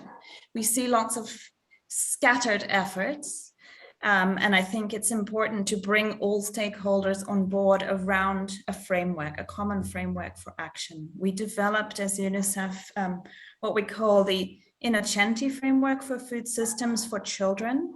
And again, I'll put that in the chat just now. And it includes a sort of structured approach to help break down the complex urban food systems into different elements, looking at the supply of food and the complex sort of supply system, the external food environment, the influences on consumers, whether it's marketing or retail spaces, the types of food provision, and then also personal food environments and behaviors. And then helping then to develop from the analysis of those strategies. And to implement those strategies, we also highlight then the importance of clarifying roles and responsibilities of all the government and non-government entities in executing such a comprehensive response.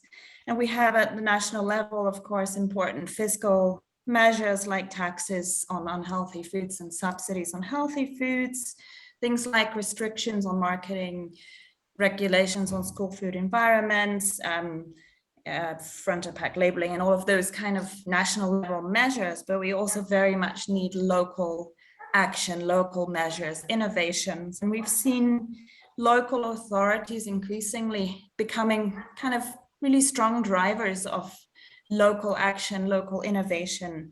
And of course, they will require greater capacity, especially in the smaller cities, which are really driving the growth of urbanization in Africa and have the largest sort of number.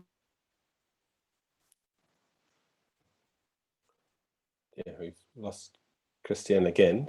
Jane, I'm going to, maybe while we wait, I think maybe just move to yourself. So, I mean, some of the discussions that Christiane has mentioned around water and sanitation and other challenges around that, the sort of interconnectedness between this and even social security. Your work, you've pointed out the sort of the urban food nutrition outcomes are not just about food, but they kind of connect into infrastructure, SDG 9, sanitation 6, energy, SDG 7, etc., and the sort of vibrancy of the local economy, so SDG 8. So these all connect, but also we lack data on that. So maybe if you can comment a little bit on some of the work that you've been doing and the suggestions that you've made around sort of seeing food and the infrastructure connections as a broad term, but also what that might mean for data.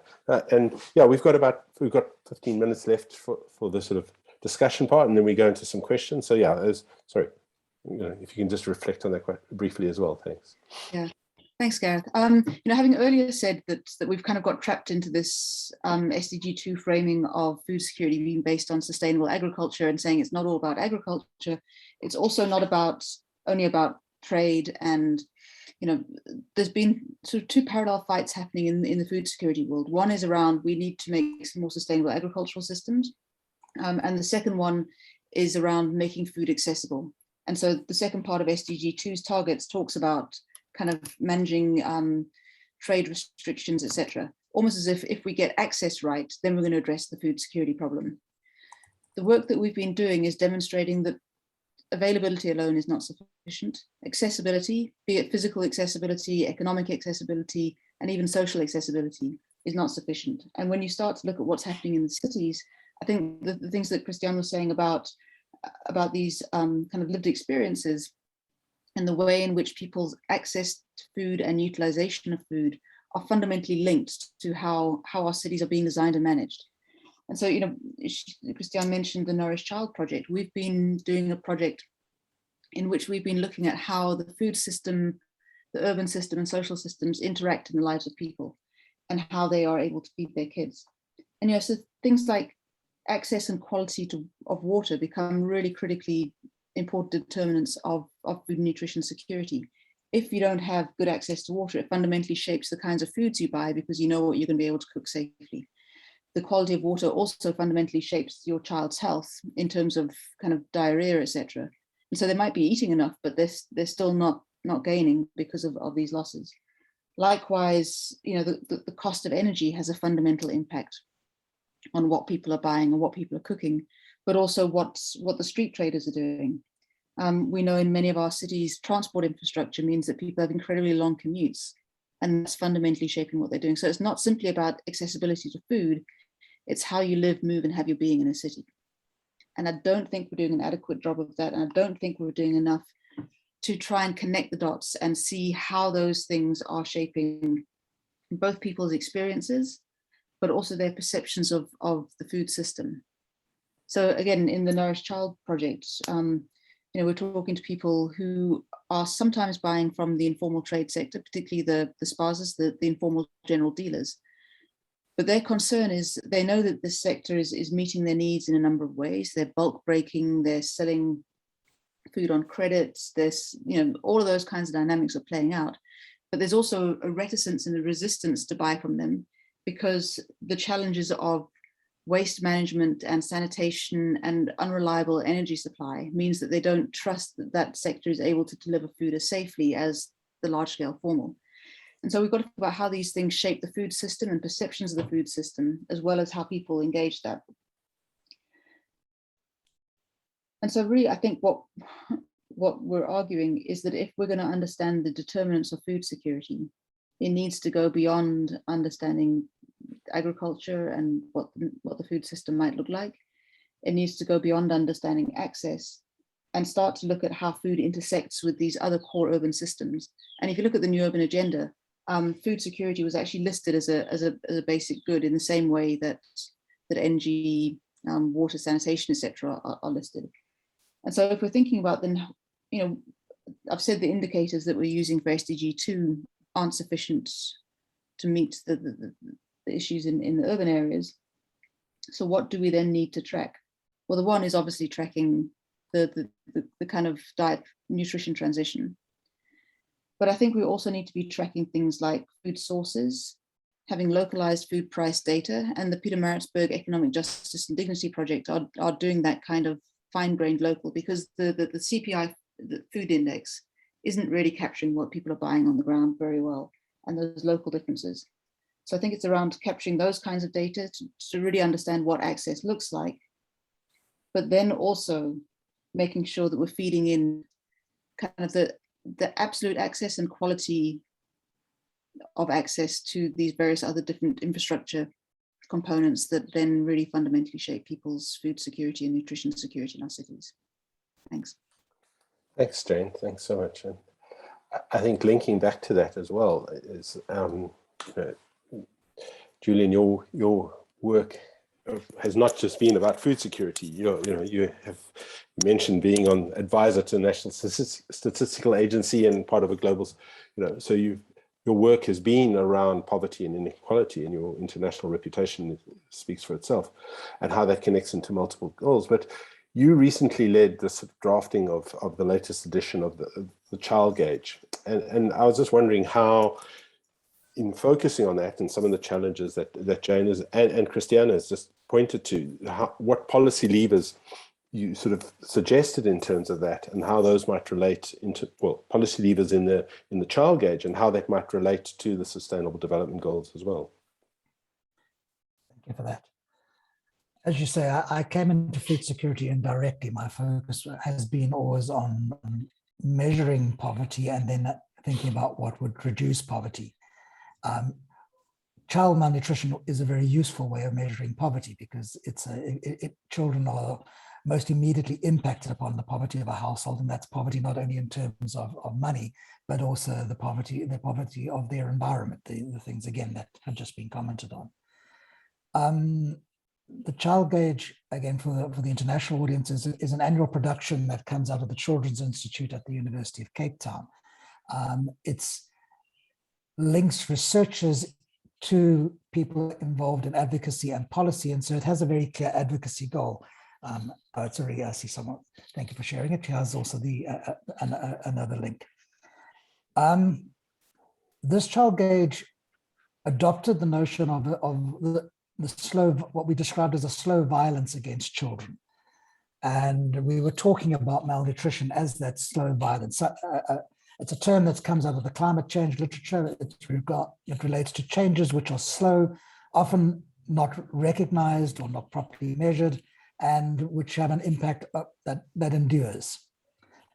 We chose slow violence quite deliberately. It's provocative. It allows us to push, to draw attention to what malnutrition actually means for a child, and how that has an intergenerational aspect, and how that child who's initially stunted because of what happens in the first 1,000 days, then also is predisposed towards being an obese adolescent or pre-adolescent, and in turn a mother that might give birth to a baby that is also has low birth weight and is also predisposed towards stunting, and the cycle continues.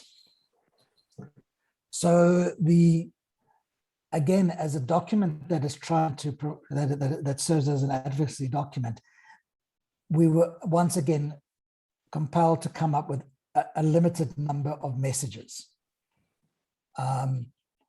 So the first is the need for coordination. In the context of South Africa, we have a food and nutrition security plan.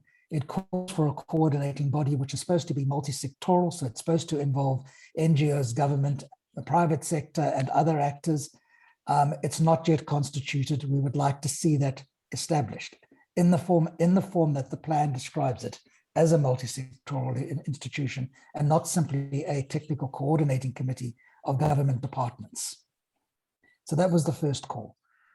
The second call was the encouragement and recognition of double duty actions. So this is promoted by a number of international agencies. It's talked about in the recent global nutrition reports, and it's recognizing that we can adopt policies which can cause harm by addressing one form of malnutrition without recognizing the other forms of malnutrition.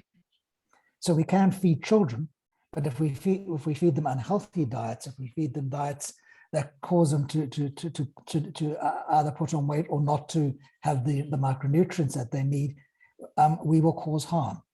So at the very least, a double duty action should ensure that we don't adopt a policy that impacts upon one form of malnutrition, but in a positive way and another in a negative way. But we can also do better with our policies. The food packages that many countries handed out during COVID are an example. I think certainly we've all seen images of some of those packages which contained food that was certainly energy dense, but also contained very high levels of sugar, and were accompanied by other foods in the package, which either had high levels of salt or high levels of oil. In fact, it seemed mostly civil society responses to food packages were the ones that contained at least some fruit. So that's an example of where we can do better with our existing policies. And then lastly, it's how do we think about our other policies that can be made better? In South Africa, we have a sugary beverages tax. But the tax itself, money that is raised, is delinked from any efforts to try and bring about healthy lifestyles. So the money raised upon the beverage tax goes into the general pool and could be spent as easily on airports or on roads as on trying to promote healthy lifestyles. So I think we were calling for better linking between the policies that are supposed to encourage better nutrition to those that encourage healthier lifestyles as well. And where you're running out of time, so let me stop there. No, thanks, Julian. I mean, for me, these were really useful. And I think it helps ground this focus and comes back to Christiane's point. Christiane, if I can just pick up on the question, you spoke about the challenge of the kind of capacity in cities. And as this urban goal, just what those capacity issues might mean and how perhaps Unicef is working with that, or what role researchers and academics, you made mention of the work that academics are doing in the collaborations, but perhaps where more work can be done, building on Jane's comment around this cross-sectoral questions that might play out there as well. Yeah, thank you. I think there's a lot that can be done to build capacities, and UNICEF has a strong sort of history of building capacity of different government authorities across different sectors. And this is something we're certainly beginning to do more of with the local government authorities who have only recently become more engaged with this sort of urban food and nutrition puzzle.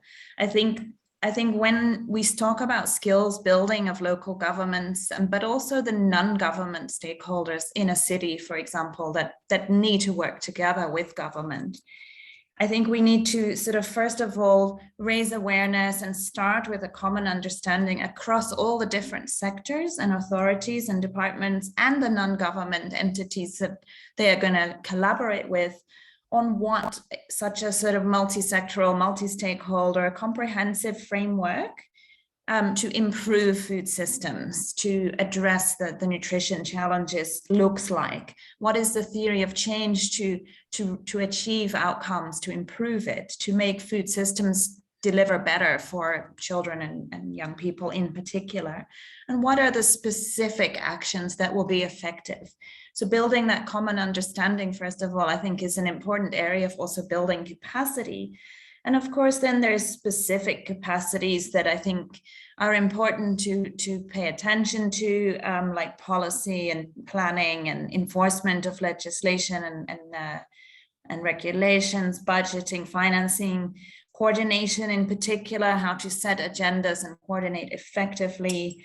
And then data, I mean, coming to, again, more specifically, the question of data, there's lots of elements of data, I think, including the monitoring and evaluation of the efforts that a city is doing, but also in the analysis to inform the design, for example, food environment analysis, school food environments as well, political economy analysis. There were references to the concentration of power, so really understanding that political economy of how decisions are made and who can support policy change, who is also likely to be an opponent to policy change. This is particularly at national level, but also at local level. Things like undertaking rapid food security and nutrition and food environment surveys.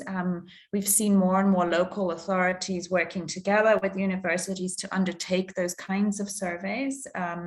As I mentioned, in Asia, that has been done across multiple sort of slum contexts, but also qualitative research to do the lived experience type of research, qualitative research on food preferences, where people are able, where people access nutrition services and food, and what are their cultural and sort of social practices and priorities. Over. Thanks so much, Christiane. And Julian, I see you just commented, Davina posed a question around sort of the studies that identify factors to reduce malnutrition in certain areas and made reference to employment and addressing some of those challenges. In some of your work, and maybe Jane, if you could come back to sort of how that might have been thought of slightly differently in the work that you mentioned around the nourished child. Perhaps, Julian, in some of your advisory work and some of the outputs from the Centre of Excellence in Food Security, how some of those questions, if you are happy to tackle Davina's question there. So sort of things like looking at improving employment, but I was thinking specifically of Stephen Devereaux's work, not just around employment, but the role and the targeting of social protection and some of those other aspects and how those might assist in sort of dealing with the nutrition challenge and how, just thinking of some of the work that's emerging from the Centre of Excellence. Thanks for that comment.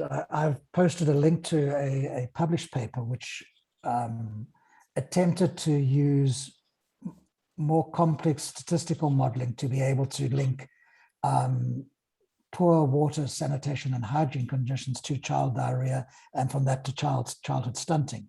And in that paper, we found a kind of smoking gun evidence that particularly solid waste removal was a concern, and which was resulting in children having enteric infections, and that was linked to then their nutritional status. We have been working on trying to bring together different kinds of data and also looking at other ways of using data science techniques such as Bayesian analysis, machine learning, and so forth. The idea here is that if we are able to take advantage of the very many kinds of data that are available, in South Africa obviously is data rich compared to other countries in Africa, we might be able to move towards better what's termed precision public health responses. So how can we better direct the nutritionists or the social workers or the healthcare facilities towards particular areas in a city, towards particular kinds of people living in a city, and anticipate where we might have issues with again, specifically child malnutrition. We've had some success with that. So we are able to predict where we might see public health problems, such as malnutrition, and have shared that with local government authorities during the COVID period, which I hope enabled them to, again, think where to focus, where spatially to focus their efforts. Precision public health shouldn't be confused with precision health, because that can actually result in widening inequalities. Here we're thinking about the health that the healthcare that governments ought to be providing. In my dream world, I'd like to see ways in which we can build more complex data sets and take advantage of technologies that allow us to integrate structured data, such as the kind I'm used to working with, the household surveys, the census data, with unstructured data, the qualitative work, the narratives, and how do we build ways in which we can link those two kinds of data to be able to provide better predictive tools that would now enable planners to target where to intervene and when to intervene. Thank you. Thanks, Julian. Jane, any thoughts on that? Building from the nourished child, specifically around sort of building a broader sort of agency, perhaps, if you reflect on that. So a broader voice that might, around nutrition questions, that might sort of direct, not just around employment, but might provide the agency that's often absent in urban areas, that might sort of encourage policymakers to actually take these kind of questions that Julian mentioned are slow, hidden violence, to take them more seriously. If any thoughts on that? Yeah. So, a lot of the work we're doing in the Nourished Child Project is, it's designed to do a number of things. So firstly, it's recognizing that in the South African context, there are a significant number of data sets that can be very helpful in understanding dimensions of the challenge. They often don't speak to each other, and it's often very difficult to make the connections across the different siloed sets of data. And so the work that we've been doing has been trying to demonstrate the connections across those systems in a way that can, I think, provoke questions that may then lead to new sets of quantitative data questions being asked, right? So it's partly to provoke a kind of data response, but it's also to help policymakers see the connections between these things. And so what we've been doing with the Nourished Child data at the moment is creating profiles, kind of stories out of the data that can be used to elicit policy responses, or at least to elicit policy conversations. But the other important point of what we're trying to do is also to recognize that community voices need to come to the fore. In 2020, the high-level panel of experts in food security of the FAO expanded the food security pillars from availability, accessibility, utilization, and stability to include sustainability, and importantly, to include agency, recognizing that food security can't just be something that's delivered to people. There needs to be some kind of control or wrestling of power of the participants. And so what we've been doing then is using this kind of qualitative data, but feeding it back to the communities that we've worked in.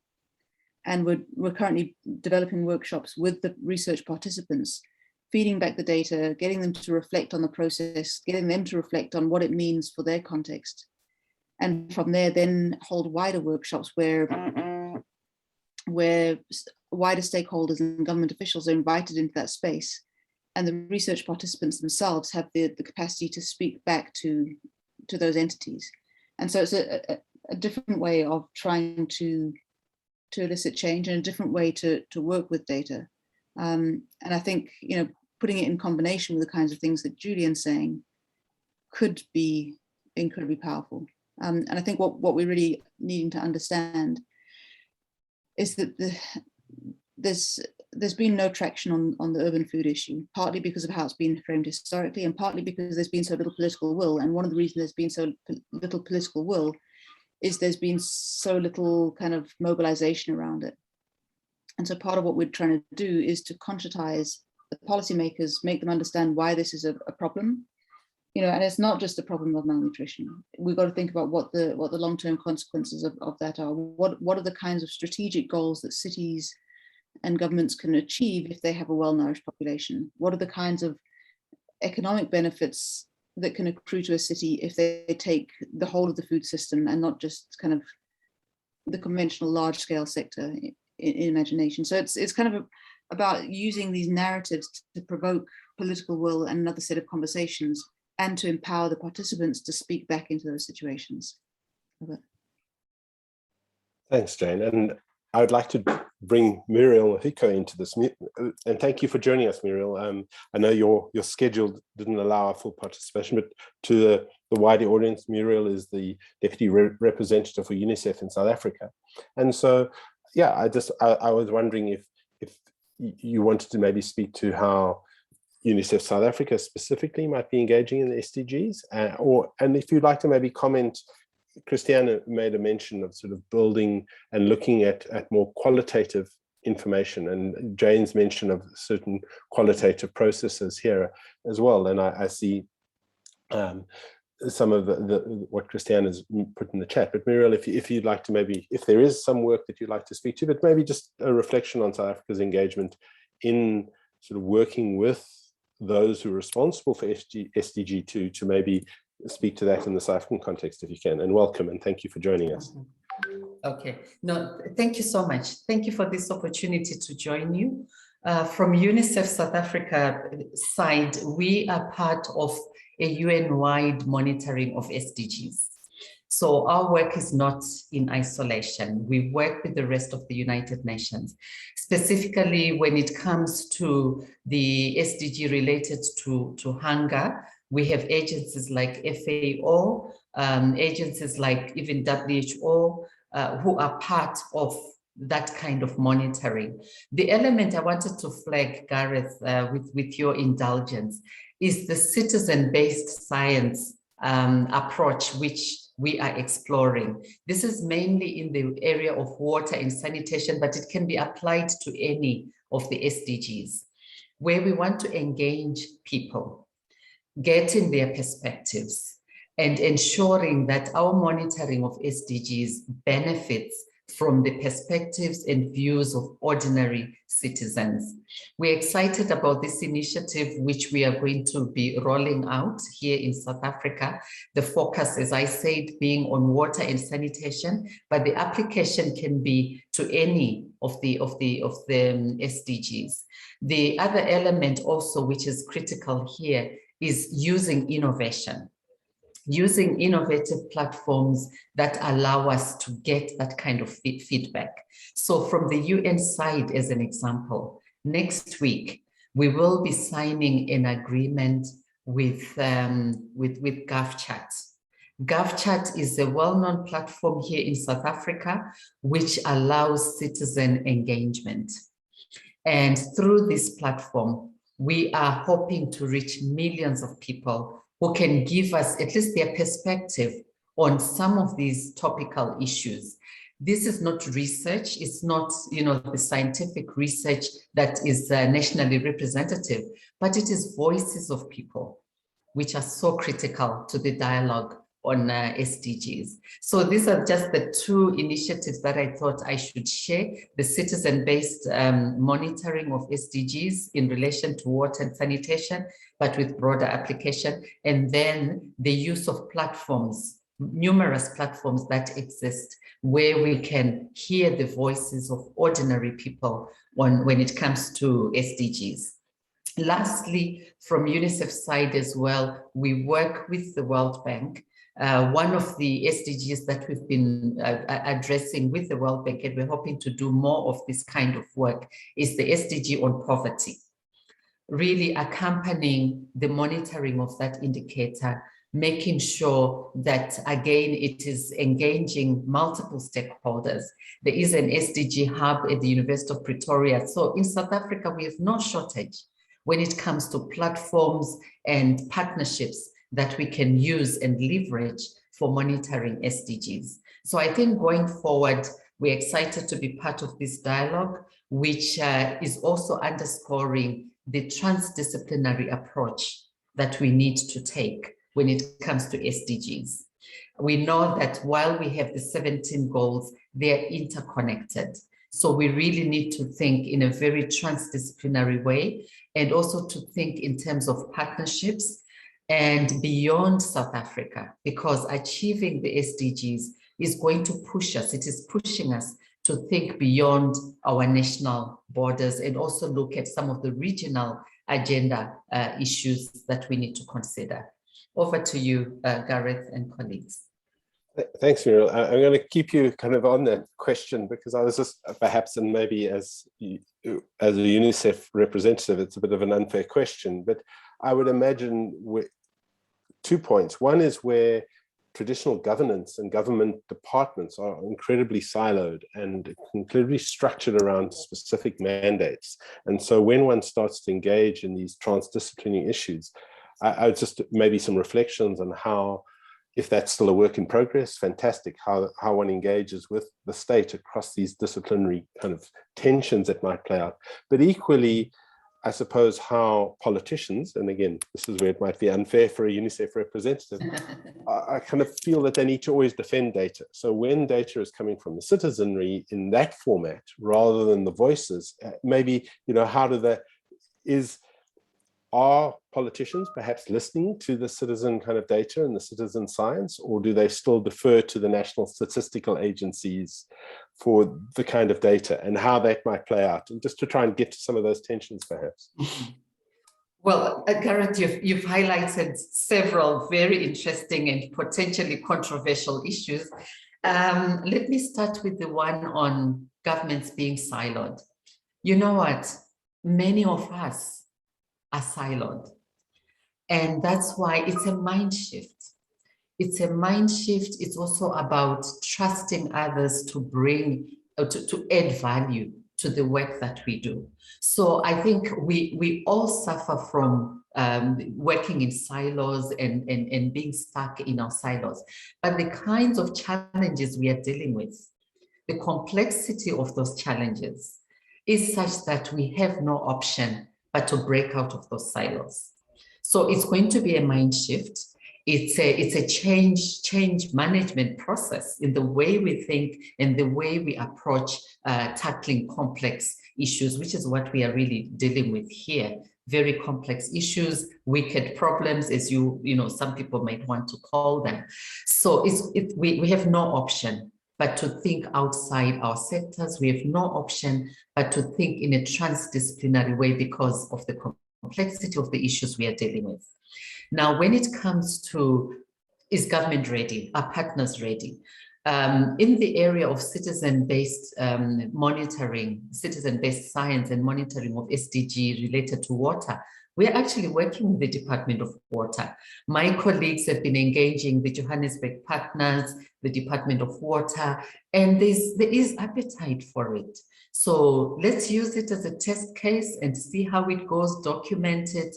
But there is a lot to be gained from bringing the voices of ordinary people to some of these discussions. No one has a monopoly of knowledge. And I think we are missing opportunities by not engaging citizens. Now, the platforms for engaging citizens are there. So we have a huge opportunity. And I think the innovative platforms that have been set up, they provide us platforms to hear and get input from ordinary people, which can complement what experts are already doing. So I think there's a lot that we can do together. And we can use the work that we're going to be doing. Certainly, I think there are in other countries as well, there are such initiatives to test the case for engaging citizens in some of these issues. And as for the silos, we all have to break the silos. Hey, thanks, Muriel. Julian, just as the last question, and then I'll ask everyone to sort of offer some closing reflections, but just to your work with UNESCO and your chair of the African food systems, and the sort of where the goal is to contribute through research as a researcher and academic to training and innovation towards building sort of sustainable food systems across Africa. So, to address the kind of questions of nutrition and safety, and sort of work specifically and target on the sort of poor and vulnerable populations. But maybe if you can just reflect on that work and how that might feed into the sort of the urban sort of nutrition and hunger question, and what that might mean for the sort of SDGs, particularly in African cities. Thank you. Yes, we, with a group of universities across the continent, we applied for a UNESCO chair back in 2017. The idea was actually motivated by the existence of a global UNESCO chair in world food systems, which is located at in Montpellier with CIRAD. A concern is that so often when there are funding opportunities, consortiums are hastily thrown together and with teams of researchers that have not necessarily worked before or have built up any kind of shared vision of what scholarship on the subject should be. So the purpose of the UNESCO chair is to try and bring together people in ways which we can then respond to research opportunities. One of the partners is the African Academy of Science, which means that we can easily network in a range of people that have different expertise and different thinking, different ways of working. We have held a launch workshop, which was held in 2019, just before COVID, in Tunisia. And we currently have one research project which is about to start, which is focusing specifically on secondary cities in Africa, and specifically on secondary cities which are likely to experience the impact of climate change. So there, it's Worcester in the same area where Jane is working, where I've worked before in South Africa, Eldoret in Kenya, which is experiencing tropicalization and how the city authorities are managing there, and then Constantine in Algeria, where again we have a Mediterranean type climate which is experiencing erratic rainfalls and heat. So we hope that the UNESCO chair can be used as a way in which we can then have similar kinds of collaborations where we can identify partners from different disciplines, break out of the silos that have just been mentioned, and also break out of, I think, one of the most crippling silos in Africa is the silos of Anglophone and Francophone Africa, where we have different academic traditions, different ways of working, and so really actually have a chance to collaborate. I think that's one of the things that we can look forward to improving. I think part of it is due to the reluctance of Anglophone researchers to learn French, but hopefully increasingly I think there are technologies such as the technologies that we're using now, which might enable us to break out of it, although personally I would still dearly love to learn French. Thank you. Thanks, Julian. Yeah, anyway, yes, a whole new budding industry, I suppose. But anyway, I won't go there. But so I thank you, and I just want to acknowledge Davina's comment on how the sort of citizen science enables to sort of a kind of validation almost of the statistical work that has been done. So how it supports some of those questions. And maybe just as part of a closing to everyone, just to really ask you maybe to reflect on and I'll start with Jane as I started with you, just on sort of just a 2-minute closing to comment, perhaps not specifically, but on the intersectional challenge at the urban scale and what your work might mean for that. And you've mentioned some of that, but maybe just a closing reflection, given what you've heard from everyone else. Yeah, we've sort of got 6 minutes to go, so it's not to chase you, but just a closing reflection and a comment. Thanks, Gareth. I mean, it's been a fascinating conversation today. If I return back to where I started, which was that, the way in which the SDG 2 has been framed fundamentally doesn't help us move the agenda forward in cities, and yet the problem is increasingly in our cities. So what do we do, and how do we deal with this kind of seemingly endless complexity that I've tried to unpack? I think there's examples of things that are being done well. At the moment, the city of Cape Town has set up a food systems working group, and one of their jobs has been to go through each and every department in the city and figure out where they have programs that intersect already with things that shape food security or the food system. And likewise, there are other entities that are doing a similar thing with trying to gather all of the data, because we do have these disparate data set sources. And I think, you know, having this concerted effort to just try and get a sense of what's already on the table and where the possible levers might be, I think is really the answer. And so, you know, I think it's quite possible for local governments to say, you know, at the moment we recognise that the food challenge is significant, but the indicators that are being put on the table simply don't work for us. What do we have already that can help us to track and monitor and transform? And I think there are examples of cities doing that around the world, and I think there's quite a lot to learn from each other. Thanks. Thanks, Jane. Thank you. Christiane, if I can go to you, you're next, and then I'll go to Muriel, perhaps, and then to Julian tonight. Okay, thank you so much, and hope my appalling internet survives the 2 minutes.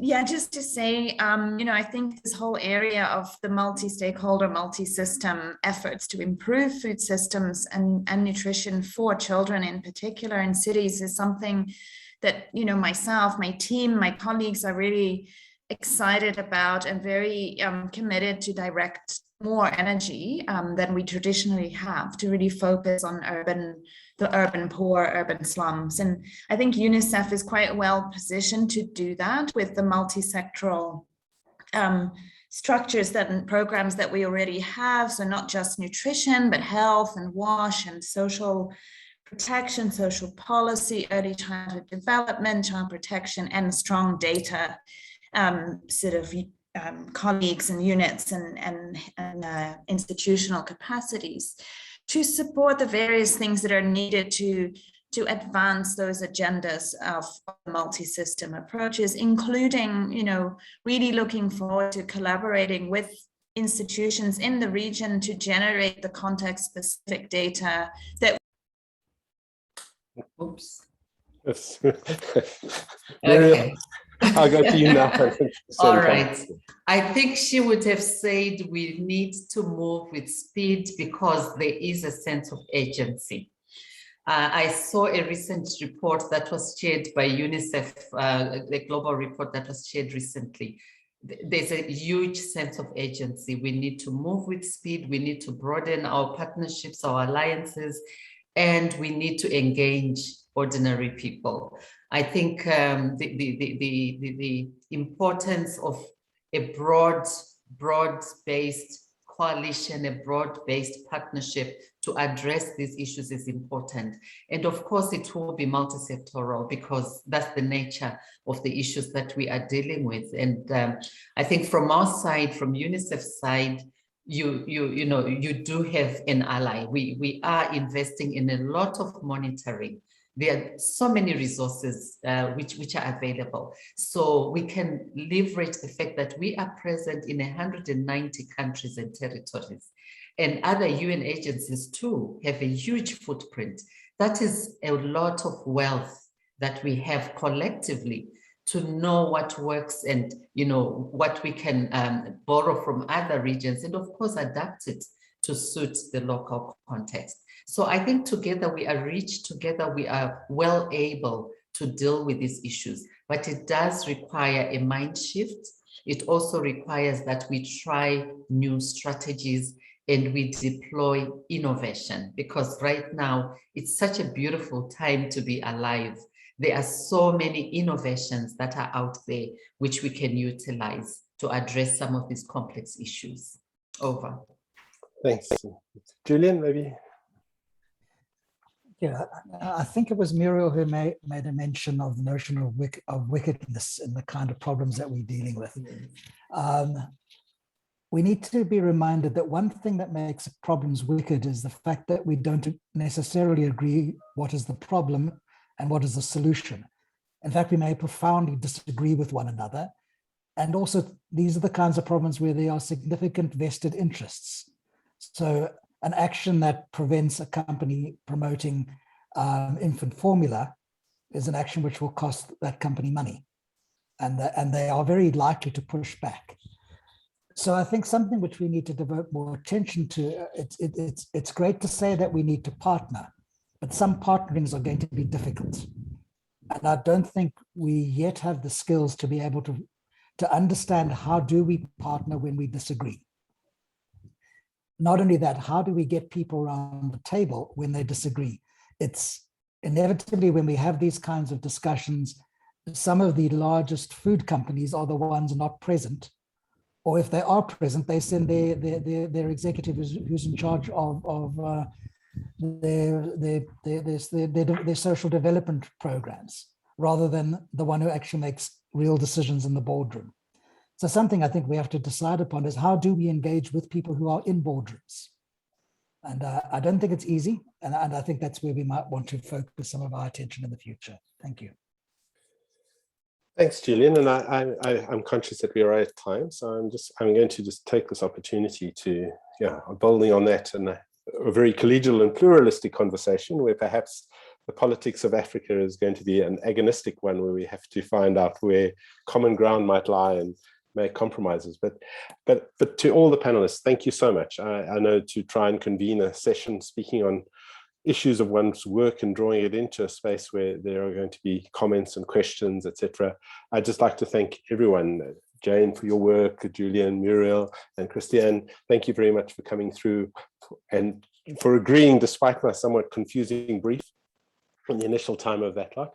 But also I'd like to thank those that commented and asked questions in the chat, but also to highlight the work that Aromar and the rest of the ACC team have done in the background, sort of controlling the planes as people fly in and land and drop off and come back in. So to everyone, thank you very much. This session will end now. The session 3 will start at 2 o'clock South African time, Central African time. And that next session after a brief break, we'll speak to the lessons towards SDG localization and indicators. I still haven't got it right. But so that session will convene so just 15 minutes, just an hour and 15 minutes from now, just a little bit less than that. But to all the panelists, thank you so much for your time. Many of you in different places having to travel to get to internet connections, etc. So thank you so much. I really do appreciate that.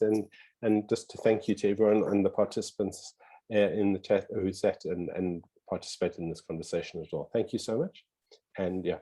Thank you. Thank you. Thank you very much. Thank you so much. Thank you. Thanks. Brilliant. So a warm welcome to this third and final session in the African Centre for Cities Masterclass on an urban lens on the achievement of the SDGs. And this session is on lessons towards SDG localization and indicators. For those of you who are just joining now, these sessions form part of the pre-conference events for next week's International Summit on the SDGs in Africa 2021, a 3-day online event hosted by the University of Cape Town. You'll see in the chat function, we'll be sharing details about this event occurring next week and encourage you to look at the information about it and, if not already, to register for some of the exciting sessions that are lined up.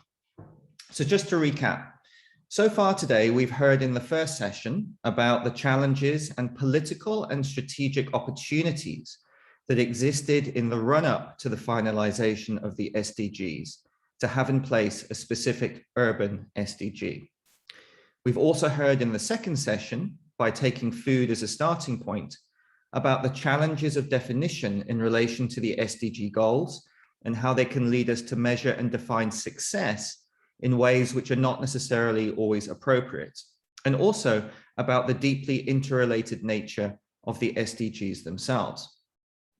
In this session, we're going to take a deep dive into some of the issues that have been flagged in the earlier sessions by considering how the SDG indicators and goals are operationalized at a national and city scale by drawing empirical reference points from South Africa and the city of Cape Town. It is, after all, a given that the SDGs will only find full expression if they become the focus of local action, established within enabling local parameters. As Aromar, Revi and Monika Glinzler pointed out this morning, however, the actual work that needs to be done at scales below that of the international is immense and requires concerted effort from a range of stakeholders. Indeed, as Aromar pointed out, localization can in part be seen to act as a euphemism for the very complex regulatory, governance, and fiscal context of the city scale, where SDGs need to be implemented. So to that end, we have two wonderful speakers joining us this afternoon. First, we have Dr. Alexis Schäffler-Thomson from Pegasys, an engagement manager in the Pegasys Cities team who specializes on urban planning infrastructure and strategic advisory infrastructure in South Africa and globally. She's assisted municipalities and public agencies across Africa with strategy development, not only in relation to the SDGs, but also in relation to the green economy, green infrastructure, resource security, and climate action. In South Africa, Alexis led Pegasys in South Africa's reporting of 3 of the SDGs. We're also hopefully going to have join us Dr. Natasha Primo from the City of Cape Town, who will be offering insights on implementing SDG work within a metropolitan government. Natasha is the head of organizational research in the policy and strategy department at the City of Cape Town, where she is responsible with others for overseeing and implementing components of the city's research management framework. This includes serving as a research consultancy for various other line departments, coordinating a transversal research community of practice, and now leading a transversal process of SDG localization in the city. So we are, just to note, having some challenges right now connecting with Natasha, but we're going to kick off anyway with Alexis speaking first to offer her reflections and then handing over to Natasha. After both Alexis and Natasha have offered their reflections, I'll then pose a series of questions to our speakers and then open up for general discussion. And lastly, I also encourage those who are attending and listening in to post any questions that they may have in the chat function as the session progresses. So without any further ado, over to Alexis for her reflections on national efforts to design and mainstream SDG indicators.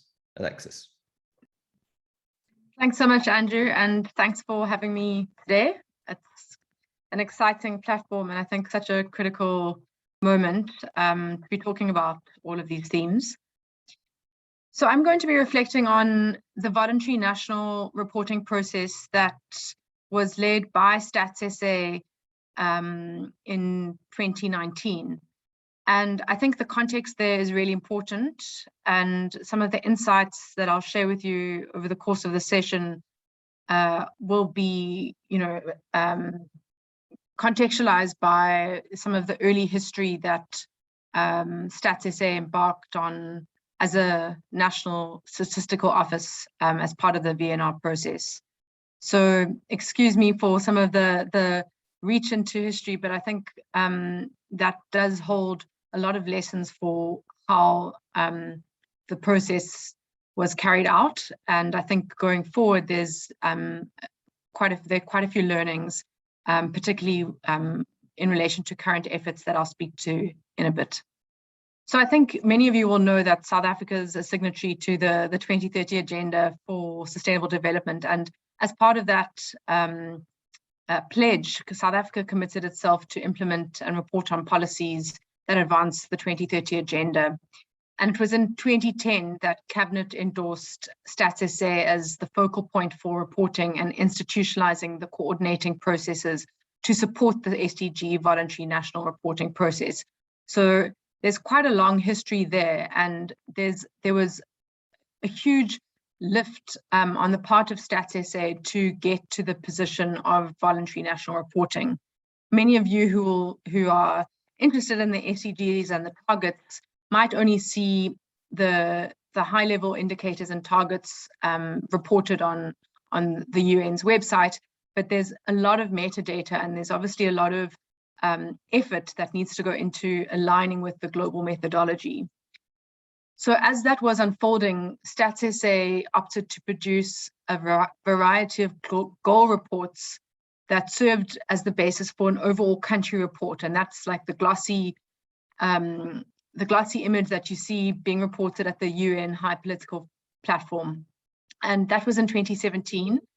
And that transition from the MDGs to the SDG voluntary reporting process was captured in what was called the 2019 country report of national progress in achieving and reporting on the SDGs. And all of that was going towards a presentation really at the UN High Political Platform.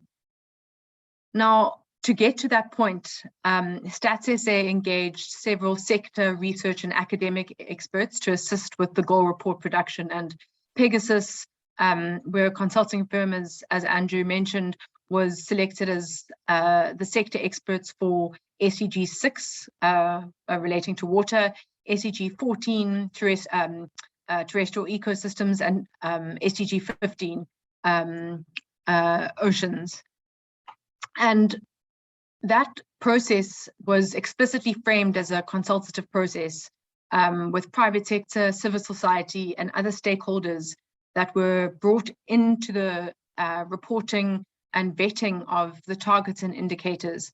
And there was an explicit intention there that I think needs to be appreciated, noting that there's a general guideline from the UN about how voluntary national reporting should be carried out. And Stats SA got into the nuts and bolts of that by setting up sectoral stakeholder working groups. And that was our highlight because it was a really important part of the process. And I'll speak to that in a bit. The output of this exercise, which lasted, I guess, a year and a half or so, just from a project period, but it obviously extended earlier. The output was a two-pronged one where there was an indicator review comprising explanatory target and indicator tables in terms of global classifications, i.e. how you will align with the global methodology, and then a second view on how South Africa was doing with reporting on this progress. So that dual objective is really important to bear in mind, and that effort needs to be carried forward really well because it shows how we learn and our institutional memory of reporting. The data used for the review were formally channeled through what I mentioned, the stakeholder working groups. And this took place in at least 5 iterations to vet the data and accuracy. The underlying metadata, though, was largely sourced from government bodies, departments, agencies, institutes like SANBI, and many of these actors were closest to the data. Stats SA, as the National Statistical Office, was the channel through which the data were channeled. The indicator review quickly produced insights about discrepancies in terms of data availability, goal discrepancies. So in other words, our achievement progress and our reporting progress. At a high level, reporting on certain goals like SDG 6 had a substantial head start. And this was largely due to the emphasis on water in the MDGs and positively targeted water programs and government investments in South Africa on water. While SDG 15, working with SANBI, showed that there was a great need for domestic proxies relevant to the South African context to align with the global methodology. So you can get a sense of the back and forth that was needed with those closest to the data and the independent eyes to vet whether the data reported were accurate and representative. So the final point I want to mention is that this highly iterative process really provided critical feedback loops to available data, and they were essential to understand goal integration and things like downscaling. And that's where the localization efforts really need to come in this last phase of reporting. I think I've mentioned that for SDG 15 terrestrial ecosystems, the collaboration between the metadata providers like Sanby, DEA at the time, together with public agencies and research partnerships, really provided a key role in refining reporting and the tier status revision. It's important to bear in mind that the SDGs are ranked according to their conceptual and methodological clarity. And one of the key insights we have there is whether it's worthwhile reporting for the sake of reporting, or getting accuracy on the data and aligning our understanding of what is being reported. I think just the final points I want to mention here, that the stakeholders need, involved in this reporting initiative need to be present and engaged in the material. Otherwise, things get really cumbersome and complex.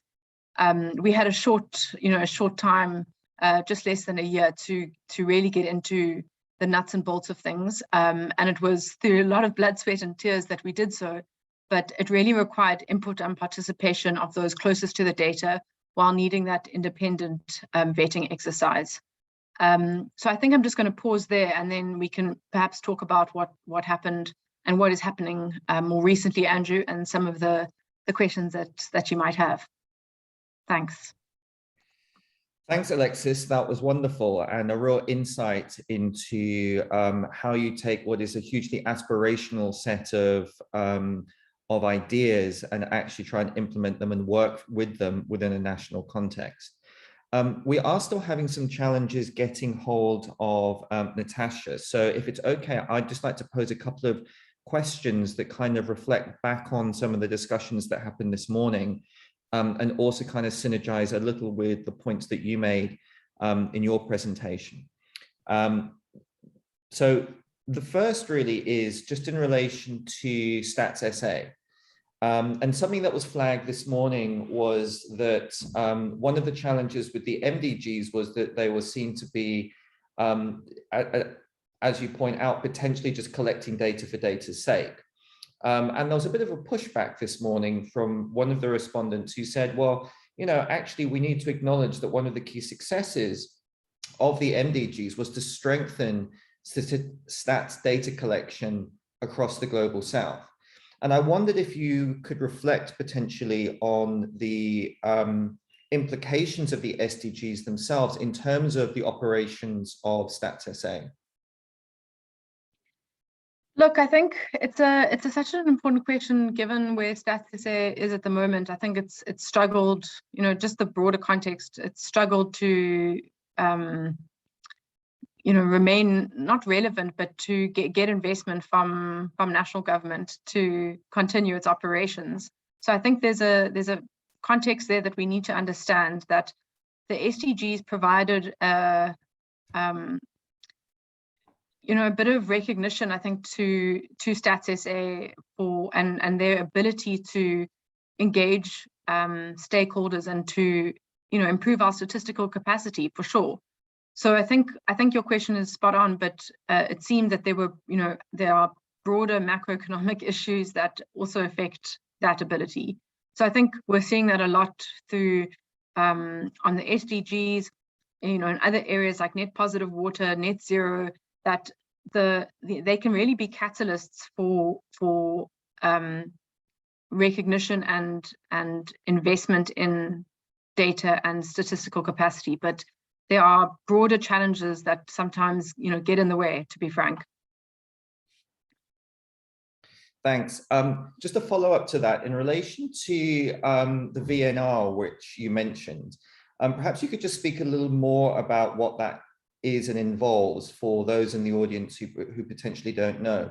And also just reflecting on some of the literature that's been written specifically about South Africa and the VNR, and this need to engage a wide stakeholder group of entities in that process. And you've described very eloquently how that was attempted and achieved in relation to the VNR process itself. I wondered if you could talk a bit more about lessons learned in that process and what could be done to strengthen stakeholder engagement going forward.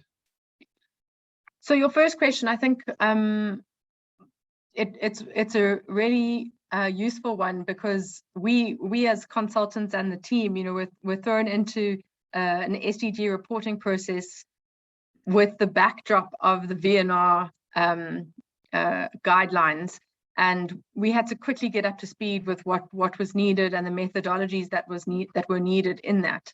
But essentially, the VNR is a voluntary national reporting process that was put forward as the channel for countries to track and report on their progress on their SDGs.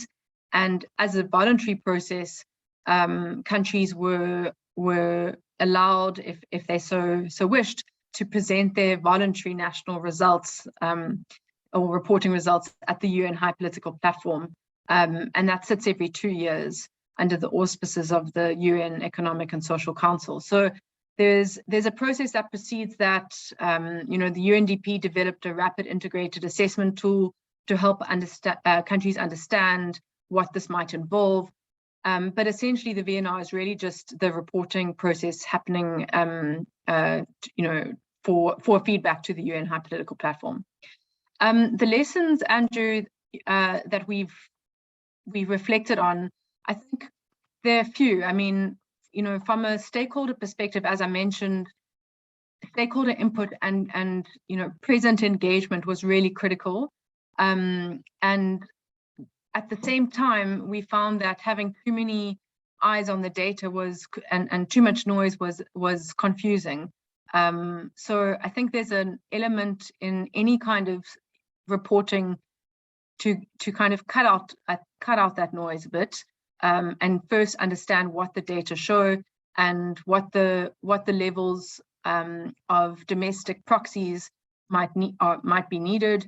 There were a lot of goals or indicators rather that weren't appropriate to the South African context, like forested ecosystems. And so we need to understand whether just reporting on that was useful or not. So I think there's a series of stakeholder insights, but also methodological lessons about how we actually go about this in a way that's relevant and supportive of what we want to do with the SDGs as South Africa. I don't know if you want me to speak to the challenges in accessing data. It was a major issue, and maybe if I could just spend some time there. As I mentioned, we were kind of thrown into this, and it was a really high energy process. But what was really challenging is that the data weren't immediately accessible. And this is the thing with, as researchers and as academics, we know that we need good quality data to make, to do any trend analyses. And an overriding issue was that the access and integration of baseline data wasn't available up front. So that meant we had to keep going back and checking the baseline data to show any substantive trends. So I think there's a lesson there about, when we start and as a collective say this is what we're going to do, then that needs to be a consistent approach for especially when you're measuring indicators and targets.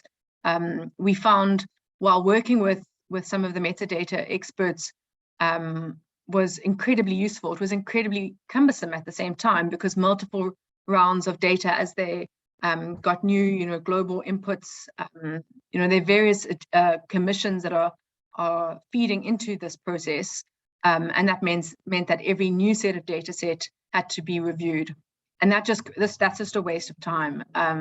So I think, from a reporting and resource efficiency perspective, we need to be careful about how much we want to bake into one process, and just the ripple effects that happen in any big project, consuming a lot of resources in light of perhaps a more prudent approach could also be prioritized. Brilliant. Thank you, Alexis. There's a question in the chat. I could keep asking you questions all afternoon, I think, on this fascinating topic, but Bob Webb has posted a question.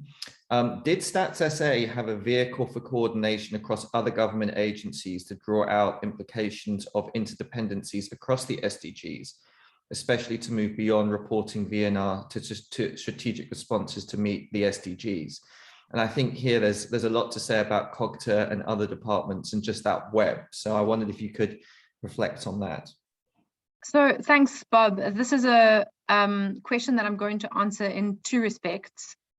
And it's something that wasn't, it's probably not published. I should note that I have a chapter coming out in a book co-edited by Sylvia Creasy. So there's more on this topic there, but there was something that wasn't published in the process because StatsSA did away with the interlinkages dimension of reporting, and because it was so difficult within the space of time, while it was a really admirable idea, that level of multi-level reporting just became very complex. And there is actually a tool within the UN methodology that tries to show cross linkages and interdependencies, but it gets you into a bit of a web. But it was there in intention. That's not to say it doesn't hold value. It's just that, kind of reporting on certain things and trade-offs then does become a little bit finicky. So there was actually a very strong intention on this, but I think we realized that we needed to backtrack and just kind of keep things as simple as possible. But there was also the stakeholder working group channel that I mentioned. So that really provided a way to check things between the custodians of the data and the reviewers. But what is important to note is that the sub-national processes weren't explicitly engaged in this initial VNR reporting, and that was because the way the VNR was set up by the UN was to say, we need a country level report. You go about, in a very consultative process, however you want to do it, to present that data. But I think just to try and get a baseline on the SDGs, the national kind of level was provided. That said, we know that, as Andrew mentioned, COGTA is engaging with secondary cities and attempting to really drive the localization process. What we've heard though is that there are many metros, a few metros in South Africa and many other urban administrations and bodies who are looking to produce their own SDG reports. So we're not sure if that connection is being made by COGTA. And I'm not sure if Natasha's here, if you can speak to that, but there is a key bridge that can be built there. But maybe Natasha can speak to that. I don't want to speak out of turn.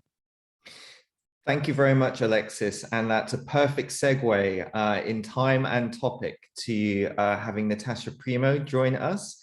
Thank you for overcoming the technological gremlins that seem to beset us all from time to time. It's wonderful to have you here. I've already done the introductions, Natasha, so if it's okay, we'll jump straight in and ask you to reflect on your insights on implementing SDG work within the city of Cape Town. So welcome. You're muted, Natasha.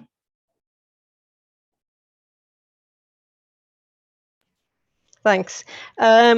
So sorry about the late joining in, and I'm sorry I missed your input, Alexis. It would have been useful to hear what you had to say about the national process. So I'm going to speak to the City of Cape Town process with respect to localizing the SDGs within the city. So I must say as a start that this is very much an organizational and institutional approach that we took. And we see that as a starting point. This is a journey that we've sort of embarked on a few years back, and I'll speak to that process. So the city has a localization approach, which it approved in April 2019. And there are three pillars to it. One is, and the strong one that most of I suppose most of our energy goes into is around institutional strengthening. So the ability of the city to report on, measure, report on its progress against the SDGs. And then as a starting point to that, the alignment of key strategies, policies, programs and projects to the SDGs.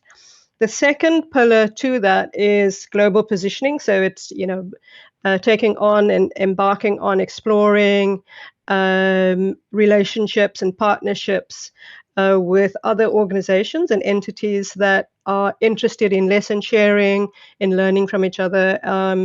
And there's been quite a lot of activity from within our branch with international institutions, international NGOs, UN DESA, UNECA, with UN Habitat, and then also events set up by international cities, by other cities, where we've shared our lessons and also taken lessons from those engagements. And then the third leg is the national reporting and engagement. So very much interested from the city side of having city initiatives and progress reflected in the national reports. And so, so those are the three pillars that anchors the city's approach to SDG localization. I wanted to also talk about just what are the enablers for SDG alignment and for institutional readiness to align to the SDGs and localize SDGs. And I think, I would identify three, sort of very high level. And the first is the importance of aligning to key strategies, key policies and strategies within the city. There are three that we chose, which are sort of the higher level strategies. I would say, that would be the resilience strategy within the organization. It's a transversal strategy. It cuts across all the different directorates. It identifies actions that are transversal and across different sort of thematic areas and functional areas. So that's one of the sort of key anchors. The second one is the IDP, the current one. We will have a change of IDP soon after the elections. And then a third one would be the city's COVID recovery plan. And the two principles that we, embraced through this is that, so within the resilience strategies about building back better, and then within the SDGs is the whole principle of leaving no one behind. So trying to be inclusive in terms of the assessment of progress against the SDGs. The other key enabler is transversality and the ability and willingness and putting in the work to work across different functional areas and across different sectors within the city. So right from the start, the approach has been transversal with and it's actually preceding the approval of the city's approach. We had an embedded researcher who was actually part of the ACC City MISTRA program embedded in our branch, who took further, sort of did a lot of that initial work around bringing in different line departments into the SDG localization process and framing and inputting into the SDG approach, is the city's localization approach. So so transversality in that way. It's also that we assisted, for example, with ensuring the SDG alignment of the city's resilience strategy. So that was also a way of working transversally. And then a third way, I think, and also, so the benefit is also just trying to get buy-in and ensuring buy-in into the SDGs across the different line departments. So it's not driven from a sort of center, but that there is broad support, there's broad recognition of the SDGs also in line departments work, etc. Yeah, and also through supporting and looking at key projects and programs within the city, and trying to find how the project and the project objectives align with different SDGs. So, and then I think the third pillar or enabler would be around partnerships. So very much around finding fertile ground, whether that's in the city, in partnerships out, externally, internationally, nationally, etc. So there have been a range of, and so I've spoken to sort of the internal processes of finding fertile ground, so those line departments, those particular project managers, etc., that work and wanted to see their work aligned to the SDGs. In terms of intergovernmental relationships, I think we've got a line and a sort of a connection to COGTA, and through COGTA with other metros. Not all the metros, but there's definitely an interest from metros to work together towards finding some sort of commonality in the way that SDGs are measured across South African cities, that we sort of speak to the same sort of work and measurement tools and indicators when we speak about particular SDGs. And so that COGTA has been that link between ourselves and other metros. And then just internationally, I've spoken to some of the partners that we worked with over the last 2 years, and then more recently also with UNECA, and then with particular African countries who also requested input from other African cities into their processes. So we, for example, also participated in a webinar and a lesson sharing with the Gambia. And I think that was in June, of this year. So a range of different sort of initiatives that speak to the partnership building, and using that as also anchoring the city's work around the SDGs. I would say, a missed opportunity is definitely the intra-national sort of connections. We don't have a sort of firm connection with DPME, which is, as I still understand, is the sort of department responsible for reporting with Stats SA. I just wanted to say a couple of things about data and sort of technical insights into the indicators themselves. And I think if you haven't embarked on the process yet, there is the danger or the preoccupation with data, the availability of data.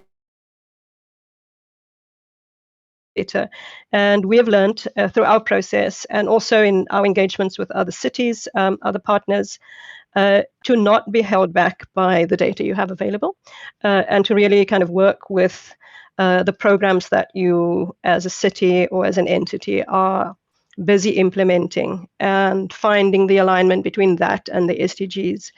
The SDGs provides a universal, I think, measurement.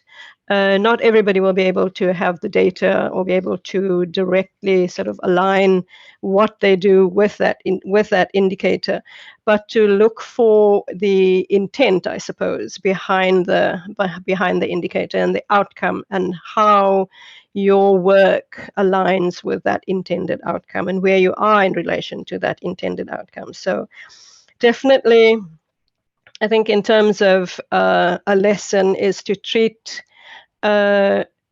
the SDG localization process as a learning process, and you have to start somewhere, and not everybody will have the data to start with. So just on the technical sort of aspects in relation to the indicators. So we've done a few deep dives into indicators in the city, going back to 2014, 2015. We were one of 8 cities who participated in an international research project to test the very first draft set of Goal 11 indicators, and sort of tested their viability, the data availability within the city. And yeah, so those results were then fed back, I think, into that working group that was initially, that was set up around that time to evaluate and make inputs to the UN around appropriate indicators.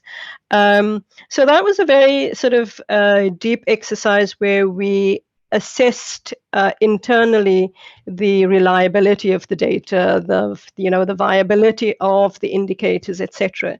And progressively within the city, we built up our indicator capacity. So, and there's a couple of other exercises that we participated in. So there's an ISO 37120 set of indicators, which are also an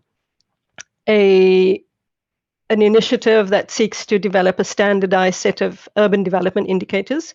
And so the city participated in that process, quite rigorous in terms of having to provide evidence of the indicator data, and that is then independently also verified, etc. So these are all processes which I think, or know rather, within the unit strengthened indicator capabilities, and also we engaged with line departments around the data needed, etc.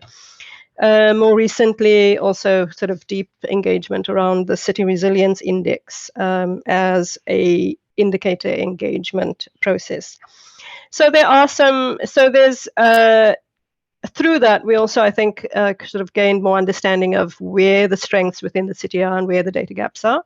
And also the strengths of the different sets. So if one would say around the CRI, we definitely found a gap around data and indicators around informality, for example. That was a big gap within that set.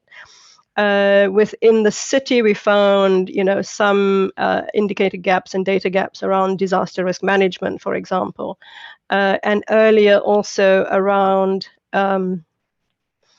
open and green space. And I think some of those gaps have been closed, but when we were engaged in the exercise way back, those were the issues that were coming up. And very definitely, there's still, a gap around the ability to report gender disaggregated data, and also, data that accounts for access to services by differently abled users, and also the elderly, etc.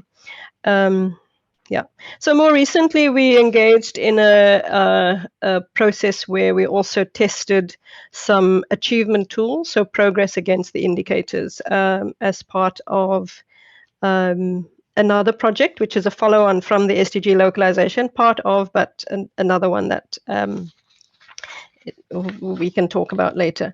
Yeah. So I think, let me pause there. And I know that you have some questions that you wanted to pose to us as well. So I'll stop there. Thank you very much, Natasha, for that incredibly comprehensive and encyclopedic summary of what the City of Cape Town is up to. There's so much to talk about here, and we've only got half an hour left of the session. So we're going to probably jump around a little bit, both in the context of the questions and in the context of the discussion that's coming through on the chat.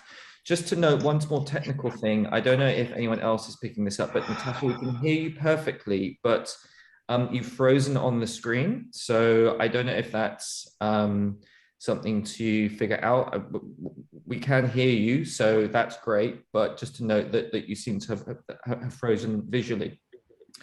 Just in relation to questions, something that came through this morning and really also speaks to the points that you make, Natasha, is the need for strategic alignment. So this morning, there was discussion about how the SDGs align with the NDP and the IUDF, which is the Integrated Urban Development Framework and the National Development Plan. Now, it was pointed out that the fact that you've got alignment there means that if you just do business as normal on what you would generally do in South Africa, then you would actually achieve about 70% of the SDG goals because there's such strong alignment. Now, Natasha, you speak about how there's a need for alignment as well at a local level with other plans, such as the Resilience Plan, the IDP, and the COVID Recovery Plan. And I just wanted to first pose it to you, Natasha, and then also ask Alexis to reflect on this, about this need for alignment, because on the one hand, it can be a hugely generative process whereby you actually, in effect, kill two birds with one stone. But also when you've got so many moving parts and you've got so many different things that you're trying to align with, if that in itself can create particular challenges. So can I, first of all, pose that to Natasha and then ask it to Alexis? Yeah, thank you for that. So within the city, the overarching plan, I suppose, that guides everything else, and that all the strategies are meant to align with is the IDP. So that's really, that's the statutory plan, etc. It's where it's the comprehensive plan, and so the strategies themselves also has to align to this IDP. So I think there isn't. I think there are refinements in some cases through different strategies. So it's unpacking of that goal that sits within the IDP into, say, an integrated or an inclusive economic growth strategy or resilience strategy, where those high-level goals are unpacked into projects, into programs. So I think, the idea is for this, not for the strategies at the local level to necessarily, conflict with one another, but to unpack them and to understand them better and look at how you deliver on those high-level goals. So, and I suppose at a higher level, there is, because the IDP is also guided by the Constitution, that at some level there has to be some, there has to be alignment from the local to the, so it's a bottom-up alignment to some of the constitutional I suppose rights enshrined in the Constitution and what sits in the National Development Plan. So yeah, I don't think it's a seamless process, but I think the overarching goal is for these things to roll up to those high-level goals, national goals, etc. So that from a local level you unpack how these will speak to those higher level goals. I don't know if I responded to your question. Yes, you did. Thank you very much, Natasha. Alexis, do you have any reflections? Yeah, I think I'm going to hone in on the NDP link. I having also worked quite closely on that process. I think there's a cautionary tale, like we learned with the SDGs, about this rush for reporting, this real push for data and reporting. And I mentioned it before, we see it often where there's a big catalyst to get things done. And Natasha's spoken about this, that sometimes it creates a lot of urgency without prudence. So I think that's a shared insight from Natasha and I here. But also we must remember that the NDP is a long-term plan. It's not the monitoring framework. That's the MTSF, and that process itself had a lot of energy behind it, but it was also, how quickly can we get data and indicators and outcomes and targets, and there was a lot of effort to get that correct, but in doing so, one is at risk of not working across scales and kind of fixing for the purposes of monitoring and reporting. So I think there's a real prudence that we need to apply in doing this work. But I think what's really important, and this comes out quite clearly in my chapter, is that the subnational platforms, like Natasha has spoken to, have such a crucial eye on what is measured from a sense perspective. What makes sense. And so I think there's a learning about experimentation that we might not get it all right, and that kind of co-production and that experimentation is kind of cool. So I think we there's a kind of hardline M&E approach that we need to take in this work, but there's also a lot of experimentation. And then we heard about a lot of stuff that the city is doing, but there was this momentum around the SDG hub that's kind of petered out. But all of those learning platforms are all important for building up our institutional memory and how to do this. And we're seeing apps developed and really innovative ways of playing with the data and coming up with what is valuable for us as citizens. So I think there's kind of two ways to look at this, with a prudence, but also with some of the experimentation that we can activate through this process. Thank you very much, Alexis. And I think that that leads perfectly on to my next question, which has kind of now been answered, but I still feel the need to ask it in some way, because the SDGs, when they were implemented, were obviously an aspirational goal. And the intent is that there will be these things that can be measured. And a huge amount of effort has gone into iteratively refining what is measured, what is important. And as Natasha pointed out, it's important to not be held back by the data that you don't have, that it's important actually to drive towards those things which the city is already doing or that the country is already doing that align to different measurements. So I just wondered, in what sense do you think that, that the SDGs will forever be an iterative process?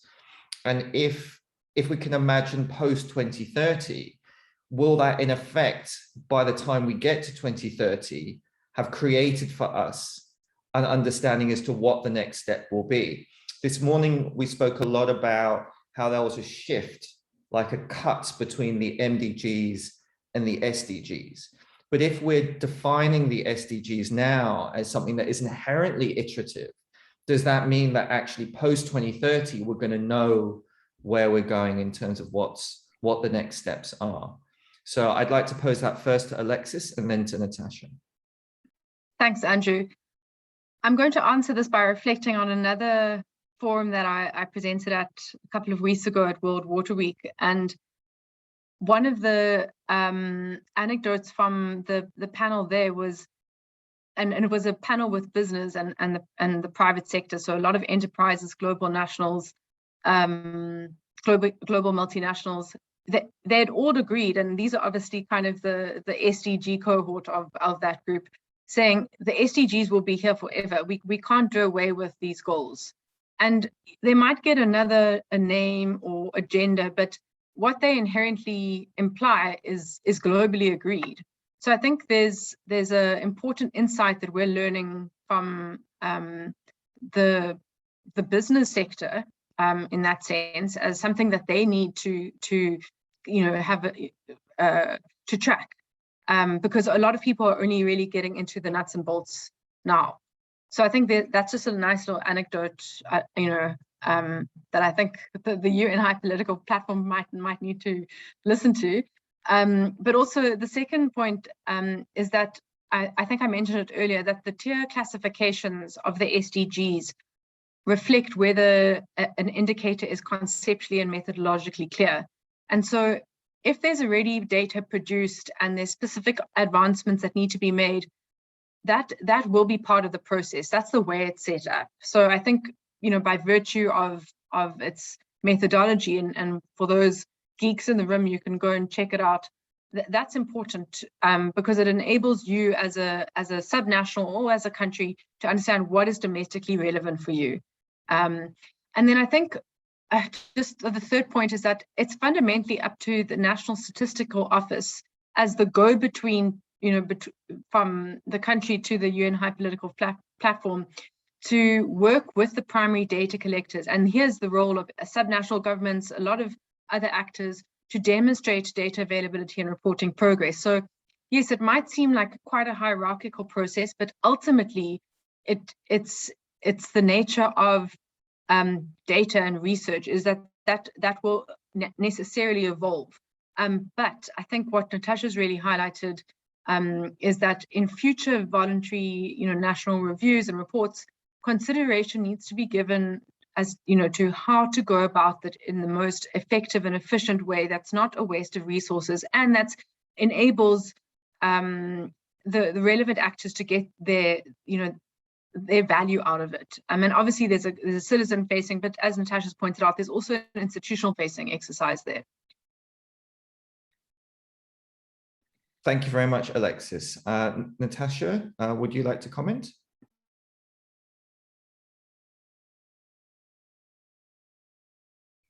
Natasha, you're muted if you are. I thought I unmuted myself. So I would say that, the way that we currently report is very much on the basis of what we put out, or output indicators. And Alexis referred to the tier 2 and tier 3 indicators, which are, the more, which refer to the sort of more transversal and complex outcomes of outputs.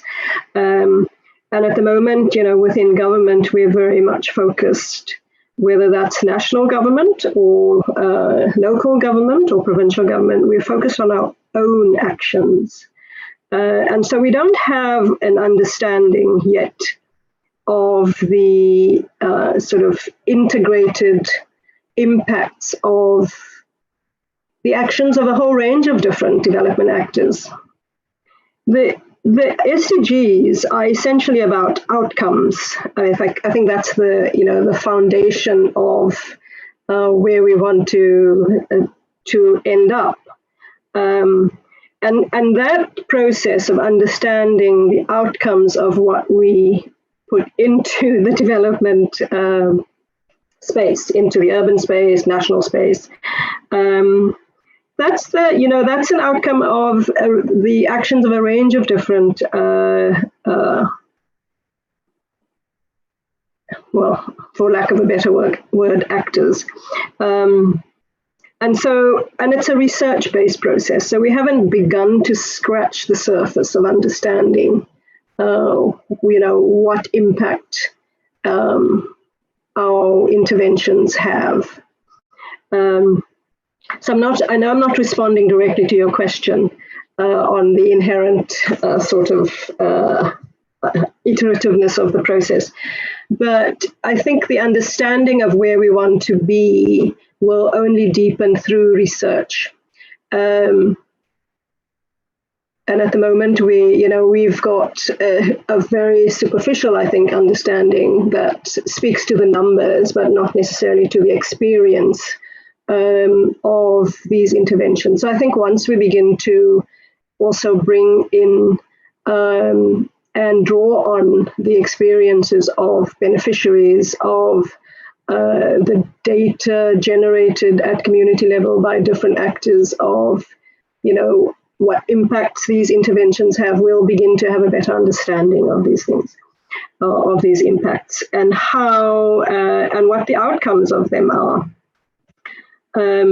So I'm not so much speaking to whether the indicators themselves change, but whether the understanding of the impacts of those interventions will change with time. But we will have to put in the resources to do that.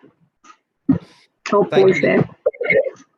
Thank you, Natasha. That's a really good segue to another question I'd like to ask. I do realize that there are questions coming through in the chat, and I will get to those momentarily. But I would just like to take the chair's prerogative and ask one additional question, which is a question that was posed in both of the panels this morning.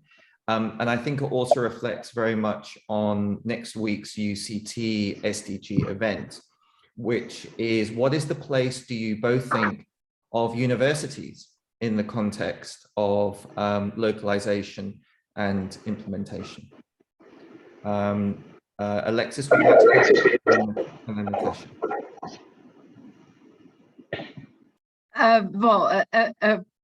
A response in to affirm the place of universities and research institutions.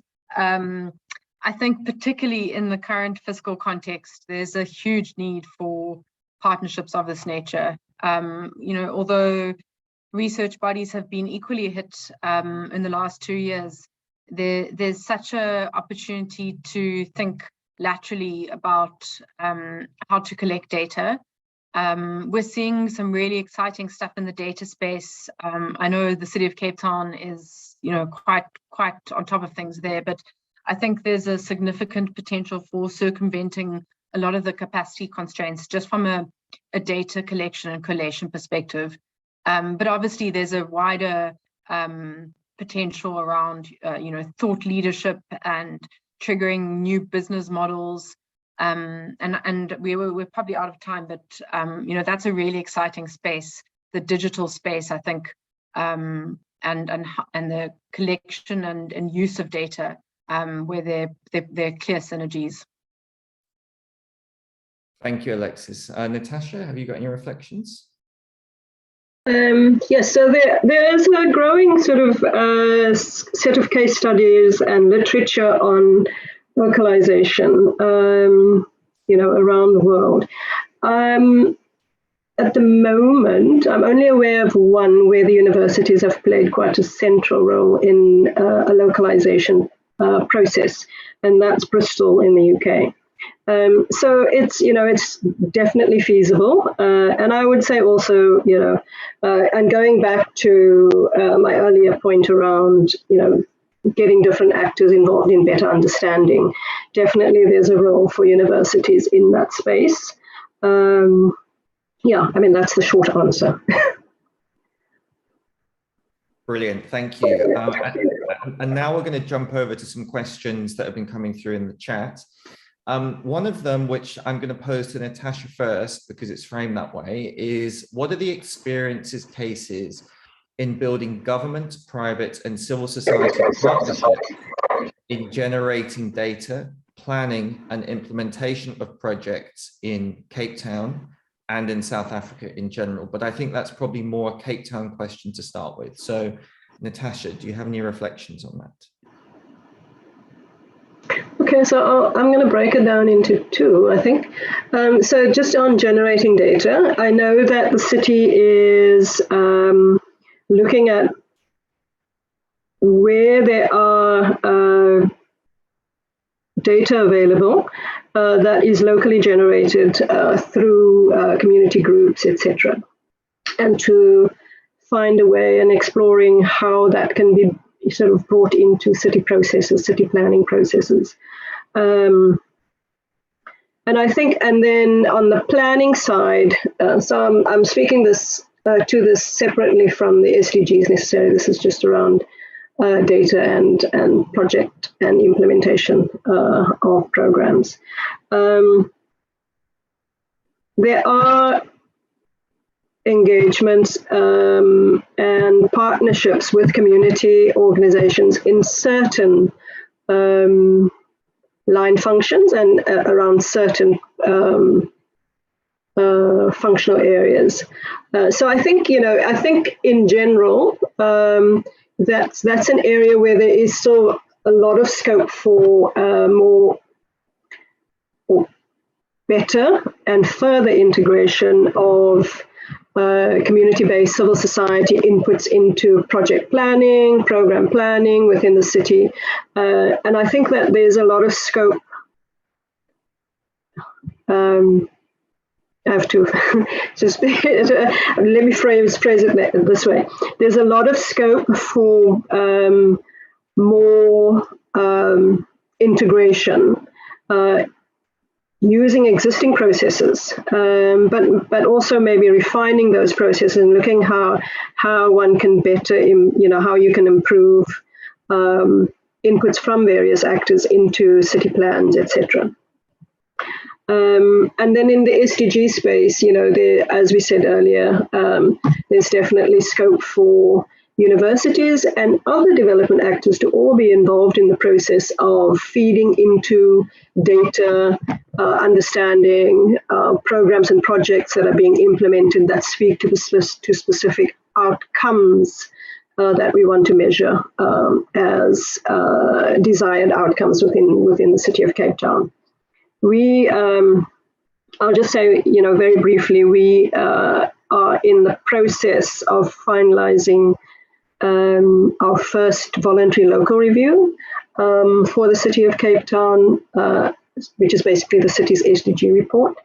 This is not the focus of this engagement, so it's not really. So I haven't really mentioned it, but most of the focus of that report is on the city's interventions.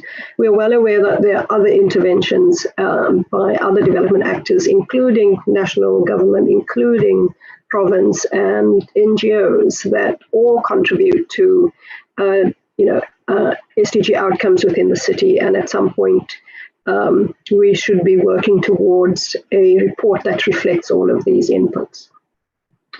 Let me stop there. Thank you, Natasha. Alexis? Andrew, I think, sorry, I just want to check, do you want me to respond to some of the comments in the questions or the specific one? You can do either or both. Okay, there was just one I wanted to specifically respond to, if I may. It's around what localization means in this context, and I think it really ties on nicely from Natasha's feedback. So as I mentioned, there was an important process that preceded the VNR report in 2019. And that was led, obviously, at a global level by the UN High Political Platform. And there was this narrative around leaving no one behind. I think we're all very aware of that. And as part of that, I think the localization agenda really put countries and subnational actors in the driving seat as to what the SDGs need to mean in their context. And so that is a critical element of taking this work forward, as I mentioned previously. But, definitionally, it is about defining and implementing monitoring strategies that make sense at a local level for whether it's national, subnational, and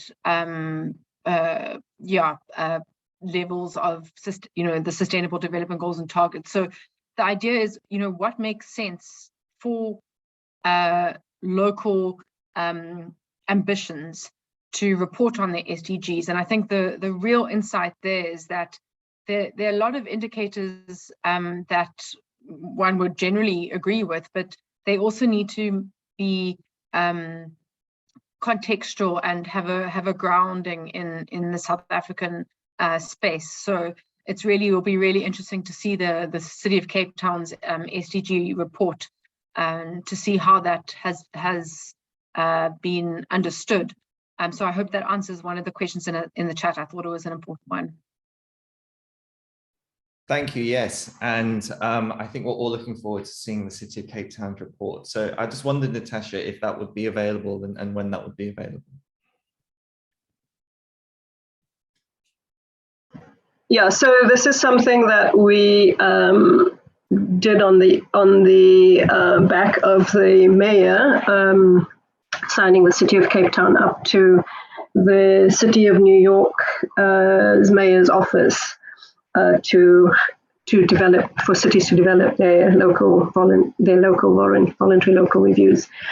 So it has to go, it has to go that route first. It has to be seen by our city leadership and then into the mayor's office before we can release it more broadly. But we're getting closer to that point.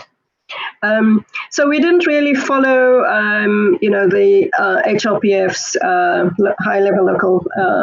high-level political platforms or forums timeframes, because our focus is really on the city first, rather than the international audience.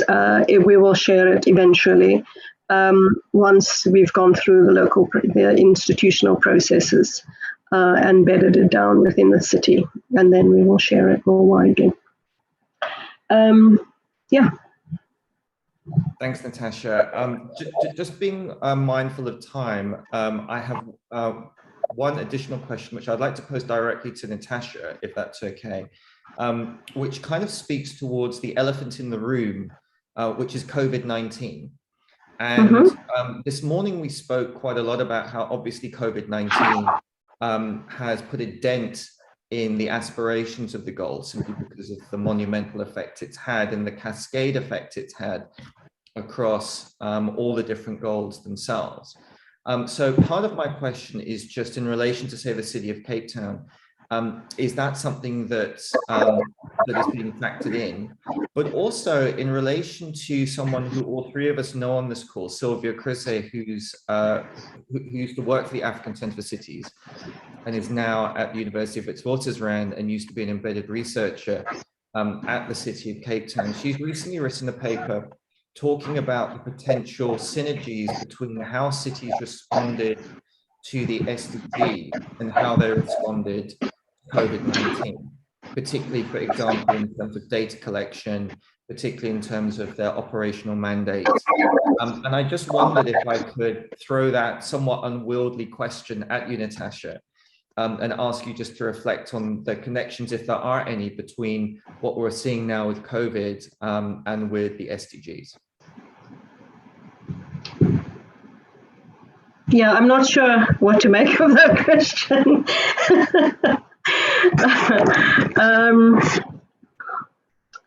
Okay, so, well, first I would say, we're still very much in the midst of it, so we don't really know what the impacts of it are, the full impacts of it are, but that's not really responding to your question. In terms of, okay, I'm going to ask you to actually just reframe it for me, because I'm struggling to get a grip on it. Sure. So something that Sylvia has recently discussed, and apologies if Sylvia is listening in and is shouting at the screen. And yeah, sorry, Sylvia. But just the connections between how cities were able to respond to COVID and how cities have been effective at being able to collate information relevant for the SDGs. An example is that this paper that's been written looks at Cape Town, it looks at Medellin in Colombia, and it says that different cities in different ways were able to, because of the way they operate, to collect and draw on very rich data, very quickly, for example, in relation to COVID. Now, obviously in South Africa, that seems to have fallen very much on a provincial level as opposed to a city level. But I just wondered if there were any connections in terms of, for example, data collection. Okay. Anything there, if that makes sense? Okay. Yeah, so much more. Thank you. Thanks for explaining further. So yeah, I haven't read Sylvia's paper. Sorry, Sylvia, if you're on the call. So I don't know the comparisons that she was able to draw with the information available. I would say, the city a few years ago, which is parallel to it, but not necessarily, directly related to SDGs. I think, there's an awareness of the importance of data within the city for decision making. And so the city does have a strategy in place to improve its data collection, its data processing, its making data available within the city for decision making. So there's a strategy in place for that. It definitely was able to mobilize the strategy and processes that had been set up to facilitate data collection and to facilitate, I suppose, the generation of important indicators that would show whatever the status of or the state of infections would be in different places, for example, in different parts of the city, and food security issues where there's hunger, etc., and to be able to use that to mobilize. So I can only speak from the city's perspective, and I can't make the general argument around the link between the but to, the importance of reporting on SDGs and response to COVID. But for the city of Cape Town, that capability around mobilizing data for decision making definitely benefited the city also in its response to some of the effects of the lockdown mitigation measures and infections, COVID infections. I'll pause there. Thank you, Natasha. In the last minute, I just wanted to check if Alexis wanted to add anything to that. Yeah, look, I think what we're seeing in the last 2 years is a vast uptick in interest in health, and for the catastrophe, it's served us. It's also stimulated our capacity and interest in what should have been a key area of monitoring. I think SDGs aside. So we're seeing this in a number of urban regions. The Gauteng City region is driving some really valuable research on how to align health data to quality of life data. So I think with that context in mind, across the board, we're seeing a pivot to some of the data that should have been at our fingertips, and we know in South Africa the challenges with that. Obviously, I think the context there from a multi-governance perspective, Andrew, is who are the health data custodians. So I think there's some important questions that need to be asked, and I'm sure the city is engaging with that. Thank you, Alexis, and thank you both. And although it feels like we've only just started, it is now 3:15, so we've come to the end of the discussion. It feels like we could keep going for another couple of hours at least on such a rich and important topic. I would just like to take this moment to thank our panelists, Alexis Schäffler-Thomson and Natasha Primo, for taking the time this afternoon to speak to us about SDG localization and implementation and the challenges and opportunities that the SDGs present to us. I'd also like to just remind the attendees about UCT's SDG Summit, which is taking place next week, and to thank you all for taking part today. So thank you very much. Stay safe, stay well, and hopefully see you next week at UCT's Summit. Thank you. Thanks so much, Andrew. Thanks, Natasha. Thanks, everyone. Thanks, Andrew, for the invitation. Thanks, Alexis. Sorry again. Apologies again for the late arrival at the meeting. But yeah, thanks. was very interesting discussion. Liked it. All good, Natasha. It was just wonderful to hear your insights. So thank you very much for making the technological hurdles work. I mean, I know that when it happens, it really happens. So. Great, thanks. I'm pleased it worked out. And seriously, to both of you, thank you for taking the time. I know that you're both incredibly busy, so we really appreciate it on behalf of UCT and the ACC. No, my pleasure. Thank you. Bye. Thank you. Bye now.